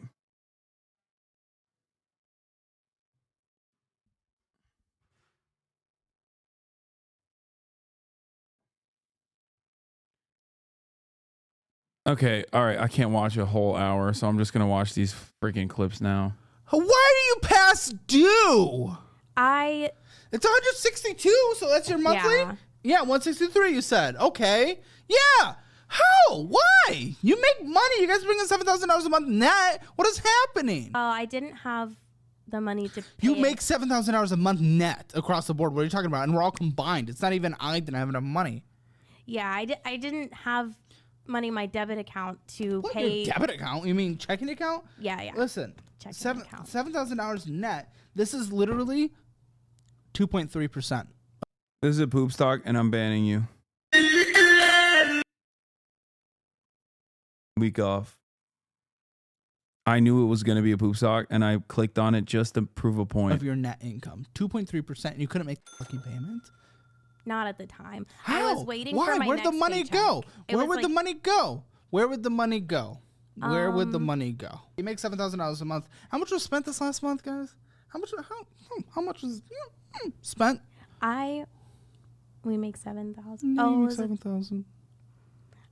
I'm going to say I'll even be maybe- more generous because it was a triple paycheck month. You made 9,000 the last month. You normally make 7,000, but you made 9,000. So what did you spend, guys?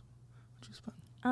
I would What, say like probably 10,000? 10,000. Yeah. That's interesting. Yeah. $21,000, guys.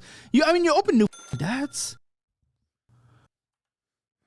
So you may ask, why can't you afford $200 a month? Well, it's because they're spending 3x what they bring in a month on Disney and bad shopping habits. What? Did buy a couple things in November. So in November, a couple days before we found out that Disney was dropping their annual passes. Okay. And when I was in nursing school, come on. When I was in nursing school, we said, Okay, I don't hate this guy so far, unless this is like a made up story. This is insane. Like, there are a lot of people who are just like financially unimaginably irresponsible. Talking about Disney right now? Yes. We're having a conversation about Mickey and his little mouse. What are we doing? well, I told myself it would be my treat for like finishing nursing school. You don't get treats if you're not paying your fucking bills. You haven't paid for nursing school yet. You owe on it still. Oh, okay, what?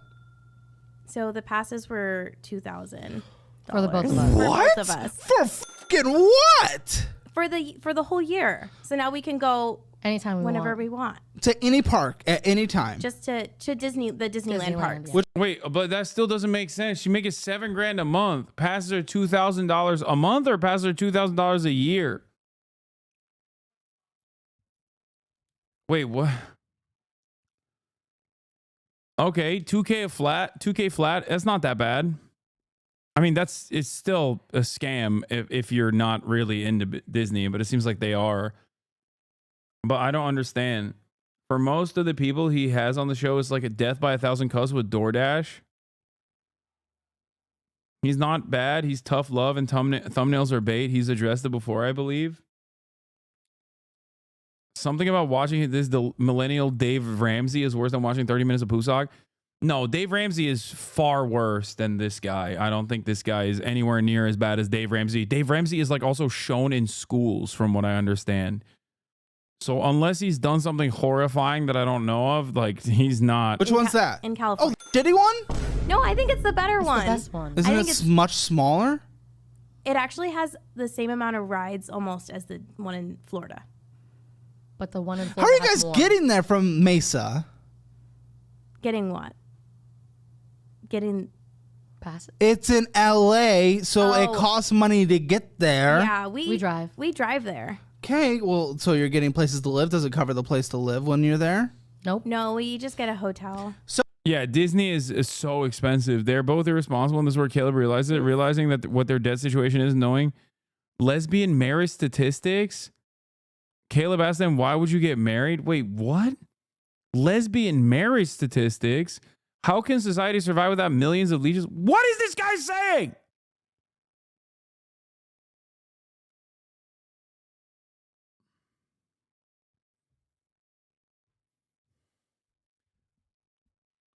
Yeah, it is. Oh my God. They're driving from Mesa, Arizona to Disneyland. Yeah, they are incredibly irresponsible with their finances, and they should probably cut down on the Disney trips.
Okay, that's right. I'm walking around going, yeah, I'm 5'11". I don't know why people, what, 6'4"? That's crazy. Okay, dude, what am I in the NBA? Get out of here. I'm 5'11".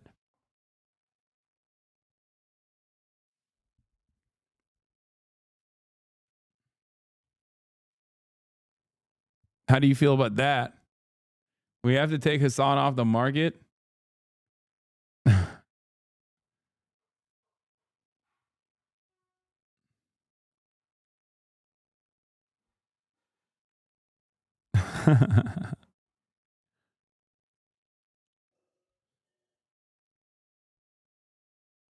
Anyway, Hoeflation, man. I got to do more relationship related content. I think there's a lot of rudderless ships out there. You know what I mean? There's a lot of men who need this advice and help.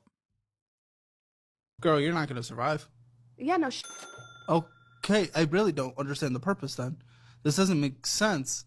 you're not going to survive in this world. Everyone has a boss. Do you? Yes, the audience. Uh-huh. I have a boss. The platform that I'm on, I have to follow the rules and regulations, or else no money.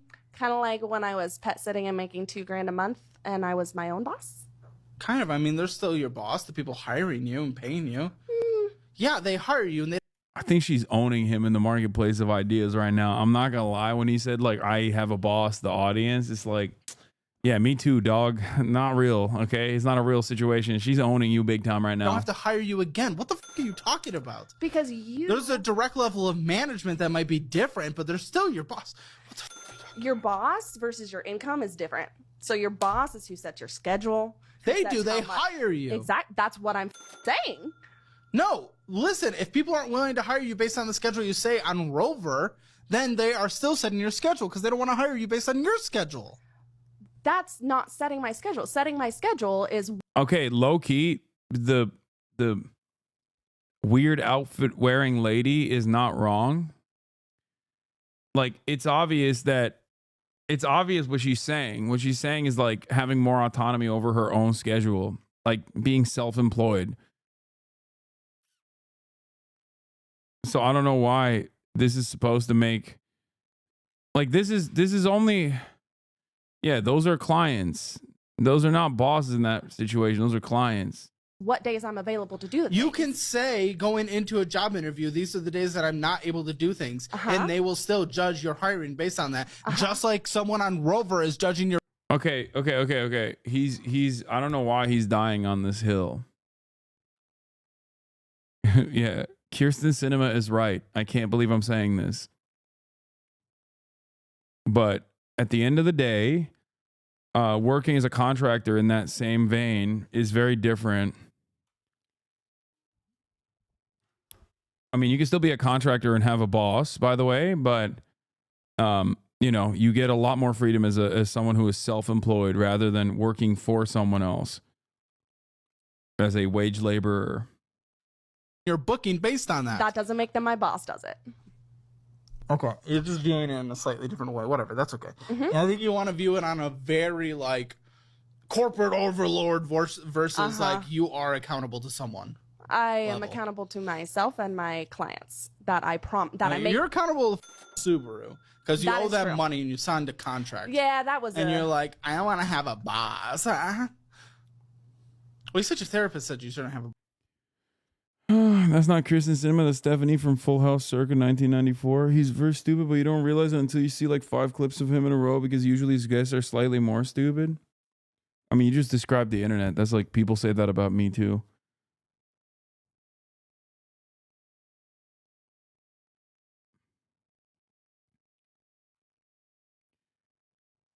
Like, I don't think she's wrong for not wanting to have a boss. Like, you can be an independent contractor. You just have to make money. Like the problem here is not that she's self-employed. It's that she's not making money.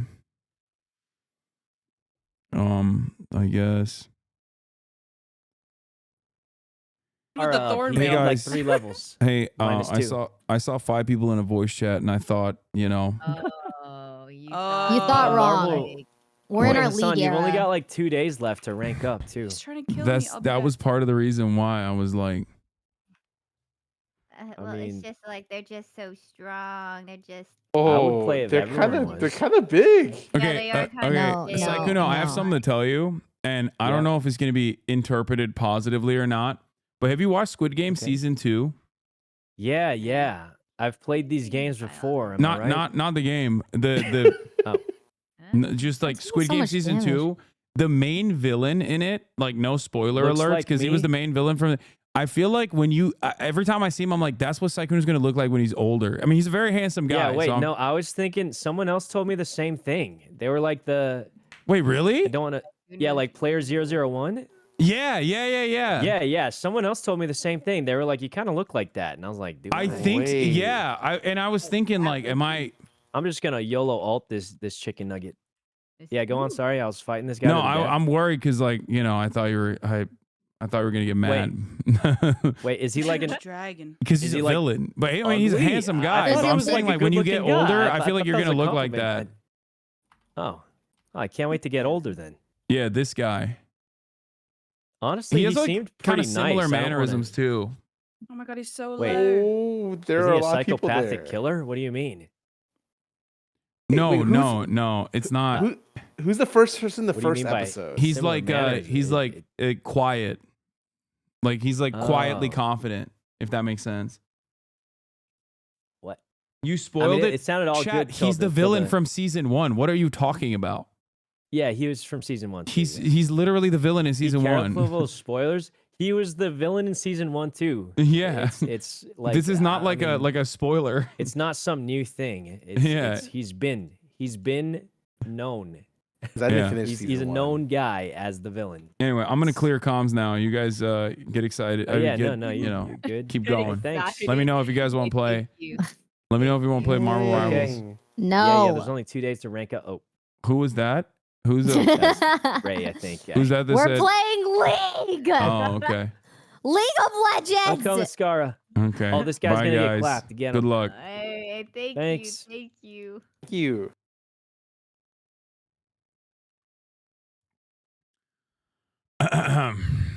Well, that was my attempt to play video games in the year 2025. Sounds like it's time to learn League. No. Oh, also, yeah. Now for something. I saw this. He's just Luffy. Like even down to his ult. It's crazy that this is just Luffy. Truly fantastic. That was simple. I've got you. Double the failure. Maximum. Let me return the favor. Yeah, his he can deflect damage. He can deflect damage back. Let me return the favor. His right click is grabbing people, and you can grab up to 2 and then make them kiss. He's got a decent range. He plays as a DPS, even though he has like some Vanguard capabilities, it seems. He can also put he can throw back projectiles. He also can put a shield, or he can shield in front of people, I think. I'm as strong as Ben.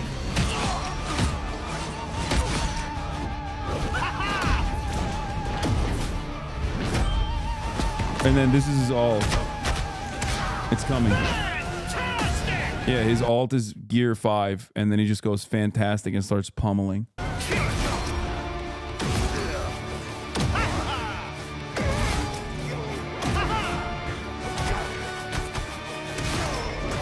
Arousing success. The kiss. It's true.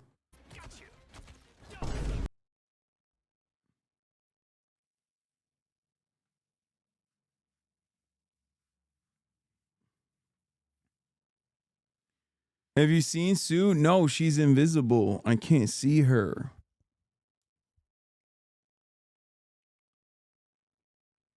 Why his ult look like HasanAbi though? Bro, chill.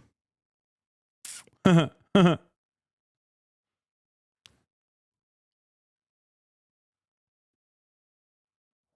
you cosplay this?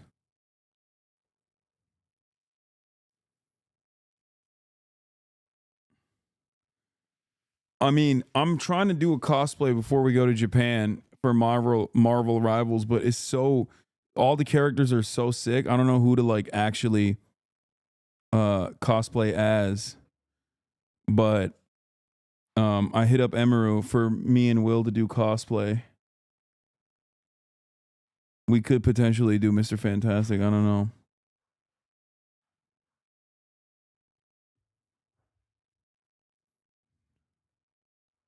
Bit crazy.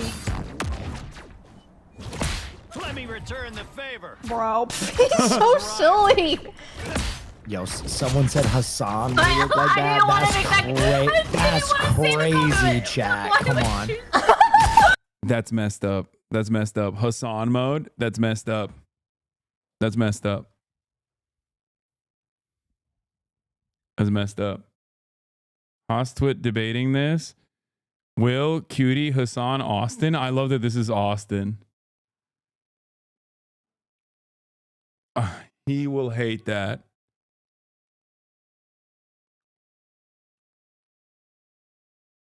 Squeaks has some Marvel rivals. Emma and Will on Miss Fantastic.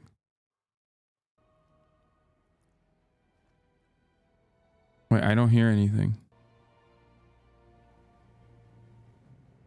I like how her shit bounces. Wait, I'm mean, sorry. Like, What? Oh, her attack! Her attack! Oh my god. Her attack! I like how her shit bounces. I was thinking, me too. Me too. No, they bounce. Look. Oh my god. Yeah, There's a lot of dev work that went into that, actually. They damage and heal. That's crazy. Yeah, her attack bounces. Wait, devs, I'm sorry. I didn't mean. Oh yeah, this is a sponsor stream, isn't it? Like, oh no. Oh no.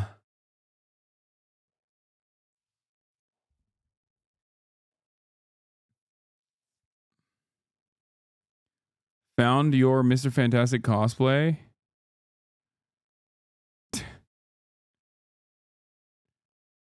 Sue Alt. Yeah, God damn, dude. Stop. But like also don't stop. That's crazy. That's crazy. That's actually sheesh.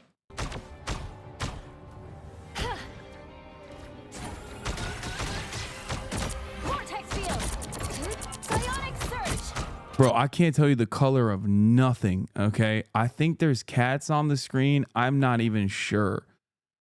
I'm just like, it's hard. It's hard. It's hard. Disappear! Like, you could ask me what Dr. Sue's skill set is. I will never be able to tell you. I have no idea. I do not know what her skills are.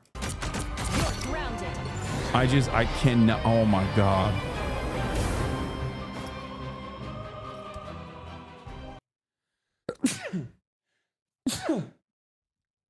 Oh my God.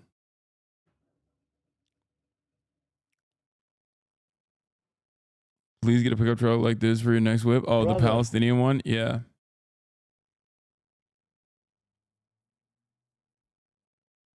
Did you see they're introducing a new rank in Rivals, and to adjust it, they are demoting everyone by 7 ranks. Diamond 3 players are going to be demoted to Silver 1. So far, for you in Gold 3, you're going to get demoted to Bronze 3. Yeah, that's fine. I don't mind that. That's why I wanted to get up. But nobody wants to carry me, dude. And I can't play freaking solo queues because I'll get absolutely destroyed.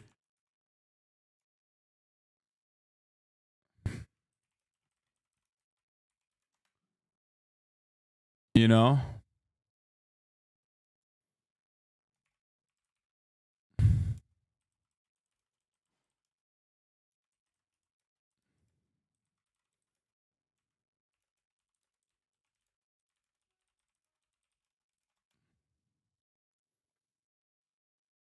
Make an alt? Wait, what? Why would I make an alt? My account is Gold 3. There's no reason for me to make an alt. Do your predictions? I already did my predictions. This is like the prediction meme has turned into the gaming meme, okay? People that like constantly chirp about me not gaming while I'm in the process of gaming. You know what I mean? I did the predictions already. You missed it.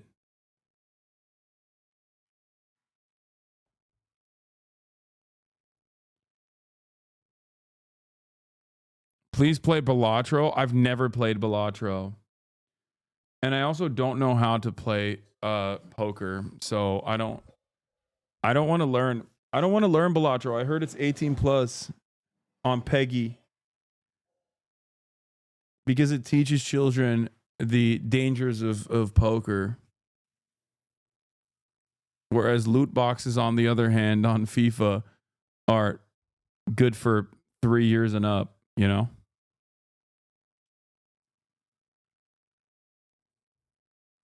It's not supposed to be 18 plus. Yeah. Excuse me. I care about what the European rules around that sort of thing are. Okay.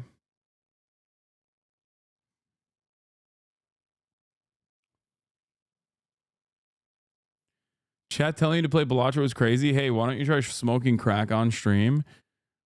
Dude, I kind of want to try it though. It did get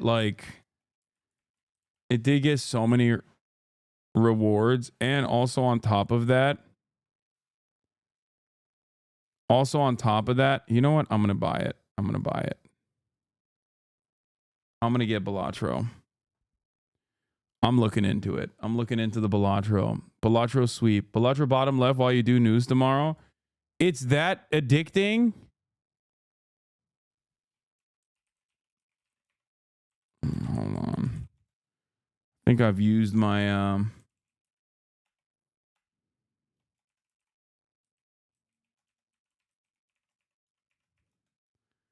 making me relog onto my PayPal because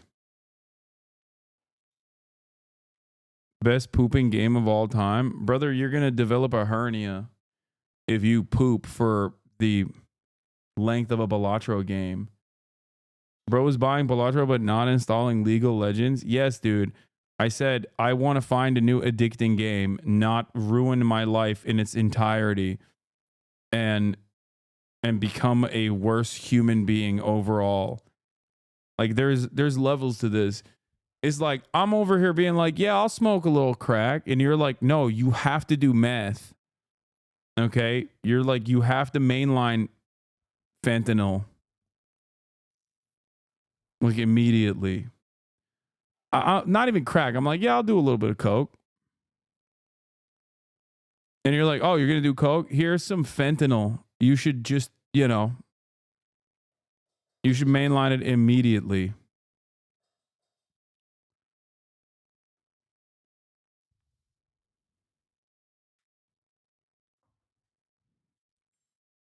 All right, hold on. What is my hold on.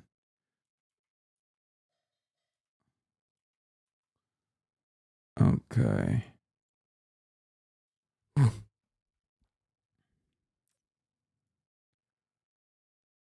Maximum pulse.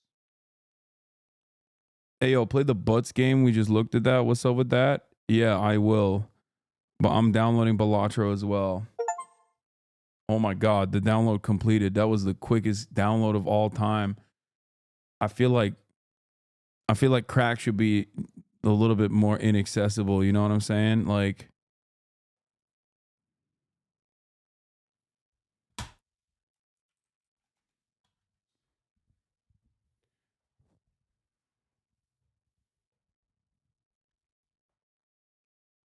all right, what is this Balatro business?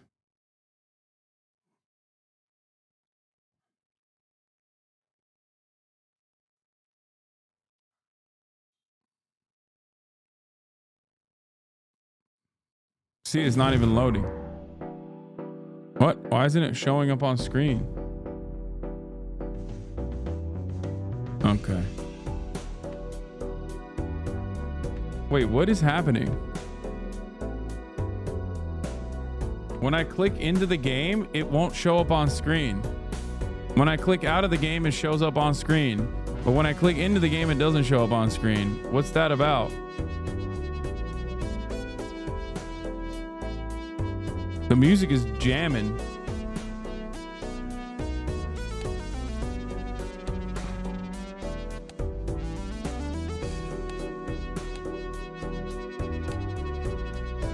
Wait. Full screen?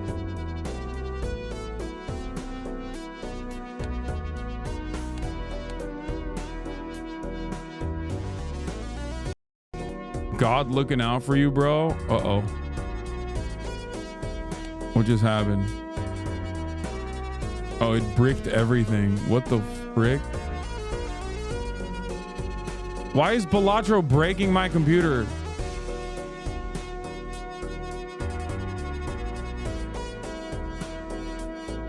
OBS settings for game capture. What are they? Are you capturing Windows 11 style?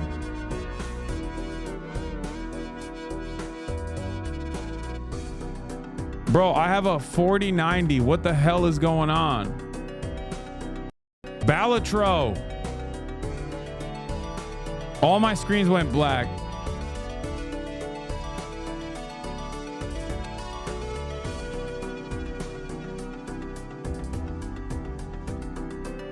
Do I need a 5090 for the Balatro? Why is it like this? Balatro is making me drop frames, dude. Oh, wait, it's working now. Oh, nope, it's gone again. What the hell? This is so weird, dude. Like, it just straight up doesn't show the game.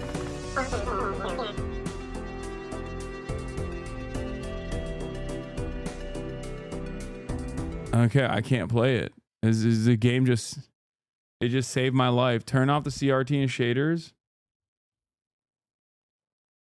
Turn off the game, restart it. Don't alt tab until it's fully loaded. No, it's not showing anything. It's just like not showing the game. Unless I click away from the game. Update your drivers? The fuck do you mean update your drivers, bro? This game is literally a 2D game.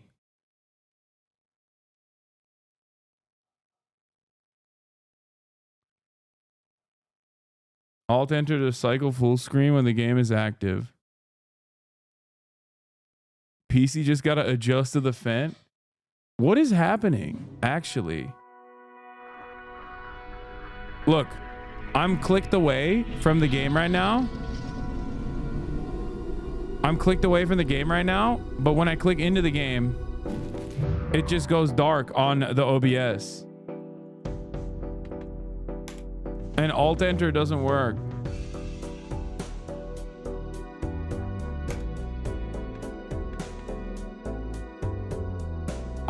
This is borderless right now.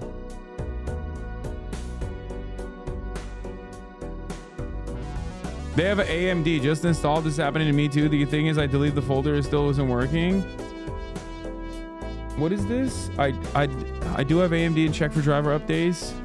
I don't know where to find this file that people suggested to delete. Stream elements kind of burn into the black screen. I saw others posting.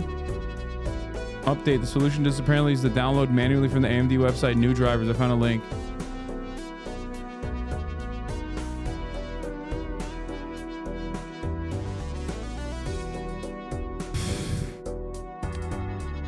I think it just doesn't want me to play the game, chat. Like, low key.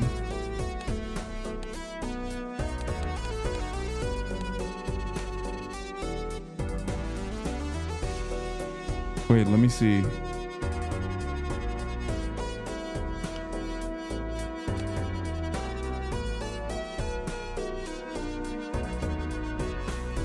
What the hell is going on, bro? What the hell is going on?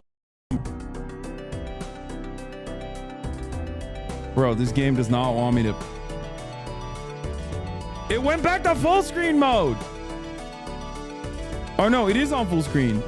But it like auto forces the game to be... I try to go to 1080 and it auto forces the game to be like maximum 3840 by 2160.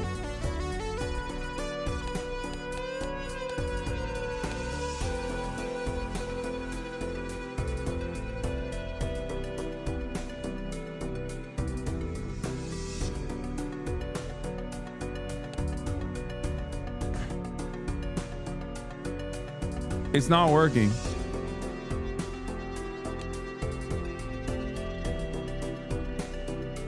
I have to wait, maybe this way? Oh my God, if I do windowed mode, it works. I have to play it on freaking windowed mode. Like a goddamn dweeb, dude. What the hell is windowed mode?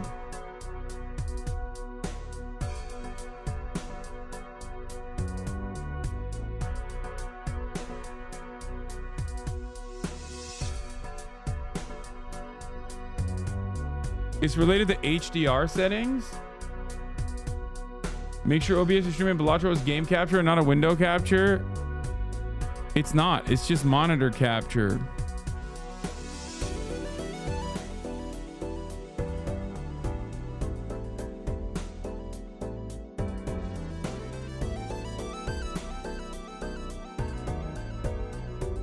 I don't know what's happening.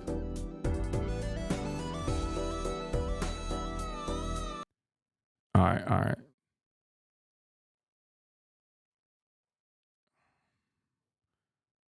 I live for another day, okay?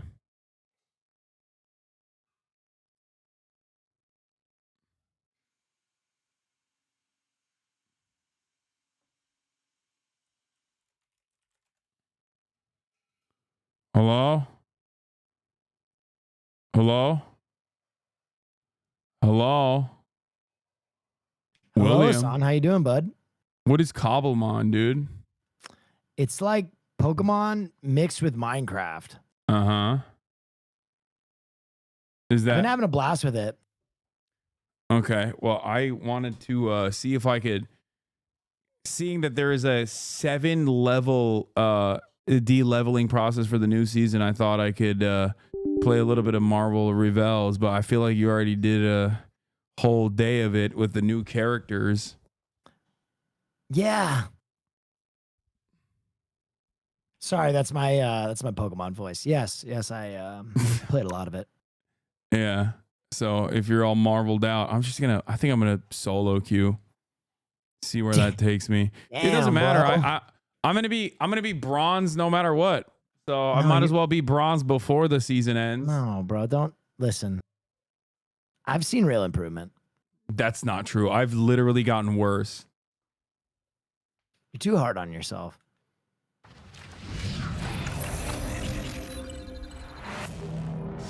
I think you're a Thor anyway. You keep pushing this Thor narrative on me. I feel like it's way harder to play.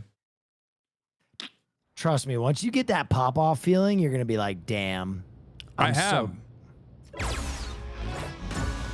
gotten that pop-off feeling. It's the best feeling in the world. But you know what the worst feeling in the world is? When you lose that pop-off feeling and you just get popped on. From pop-off to getting popped on is the worst. But anyway, all right. I won't keep you from playing Cobblemon. Also, I'm setting up a cosplay for Yumi and Emeru. Awesome. Sounds good. If you change your mind, though, Cobblemon's here. All right. We'll do. I know the guy who set it up, so, maybe be able to pull some strings for you. Thank you. All right. Good luck, brother. All right. Neswa said he wants to carry me. Your mental needs work. L's are inevitable. Neswa, you want to play? We can duo Q if need be.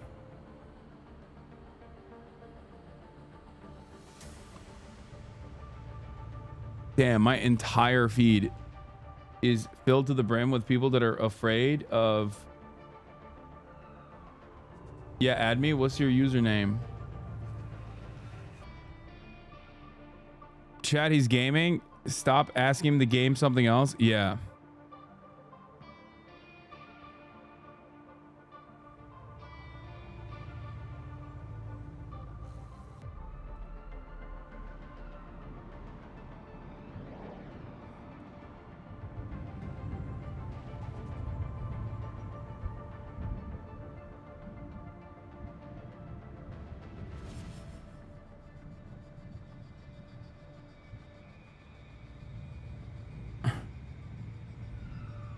What is this? Bro, what the hell is this? Yo. Bro, this is the last photo. This is the last image you sent me, dude. What was it?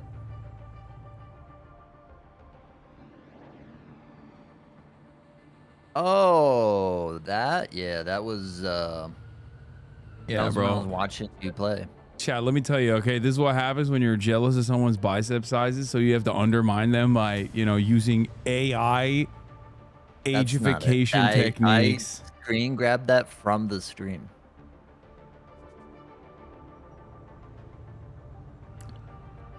All right. What's your You gonna username? add me, Write it big in the dog? chat. Hold on. Write it in the Discord so I can add you. It's Neswell, brother. Oh, it's just Neswa? Yeah. All right. Damn, you're already past me. Of course. What do you play? What do you mean? Yeah. Magneto? I play some tank. Wait, what are you? You're... I play. You're Thor. plat 2? Can we even play? Should be, yeah. Yeah, no, we can't. You're plat 2. You need a. Ooh. God damn it! I'm gold 3. I need to be gold 2 in order to be able to. Dude, I've only been playing for 2 days, and I gotta make an alt account for you. Well, you can't. Then we can't play. We can just play not competitive. It's fine. All right. Literally, this is my fault. Like every single. I know. It is your fault. You don't main one guy in this game, man. Bro, you know what? I'm just gonna start banning dipshits in the chat. I don't know why. Like I click on this fucking. You know what? I'm not even gonna play. Actually, fuck it. I'm done. I'm done for today. I click on gaming and immediately just the toxicity is fucking through the roof, dude. You know, fuck it. It ruined everything. No, you didn't ruin anything. I'm just gonna play offline. I don't feel like playing online. All right, word. Do it. All right. I'll be. Hold on 1 second. Let me end my stream. I'll be back in a second. All right, everybody. That's all for tonight. Love you all. I will see you tomorrow, as always. Same time, same place. Okay. That's it. Maybe we'll dive into Balatro tomorrow. Okay. Peace, everybody. From your favorite political commentator, not gamer. Sunny Los Angeles, California, says Hasan. The starlock to the starlock to the topic just begun. There he is again, Hasan is streaming. Hasan is streaming. There he is again. Hasan is streaming. Hasan is streaming. Reviewing the P.O. box. Uncle Uger's face. Sudden Discord agitprop. Great names take embrace. Tiny Bernie Sanders, LGBTQ Air Force. The whole left at your fingertips, Anne at your door. H3 crowded debate, the Young Turks online show. 3 full fucking years of this, plenty more to go. 90-day fiance talks of champagne bourgeoisie. A Trump rally live reaction, a mass riot at DC. There he is again, Hasan is streaming. Hasan is streaming. There he is again, Hasan is streaming. Hasan is streaming. Reading live stream fair comments, Austin show chat advice. And all the ways the right-wing pipeline can suck you in online. JCS react, Lord frame gets broken, cover blown. A full-blown mass pandemic monster streaming at your home. Total radicalization coming out to find. The system you were taught to trust in was broken the whole time. All these daily streams, whether big or whether small, helped me and so many find the meaning through it all. There he is again, Hasan is streaming, Hasan is streaming. There he is again, Hasan is streaming, Hasan is streaming.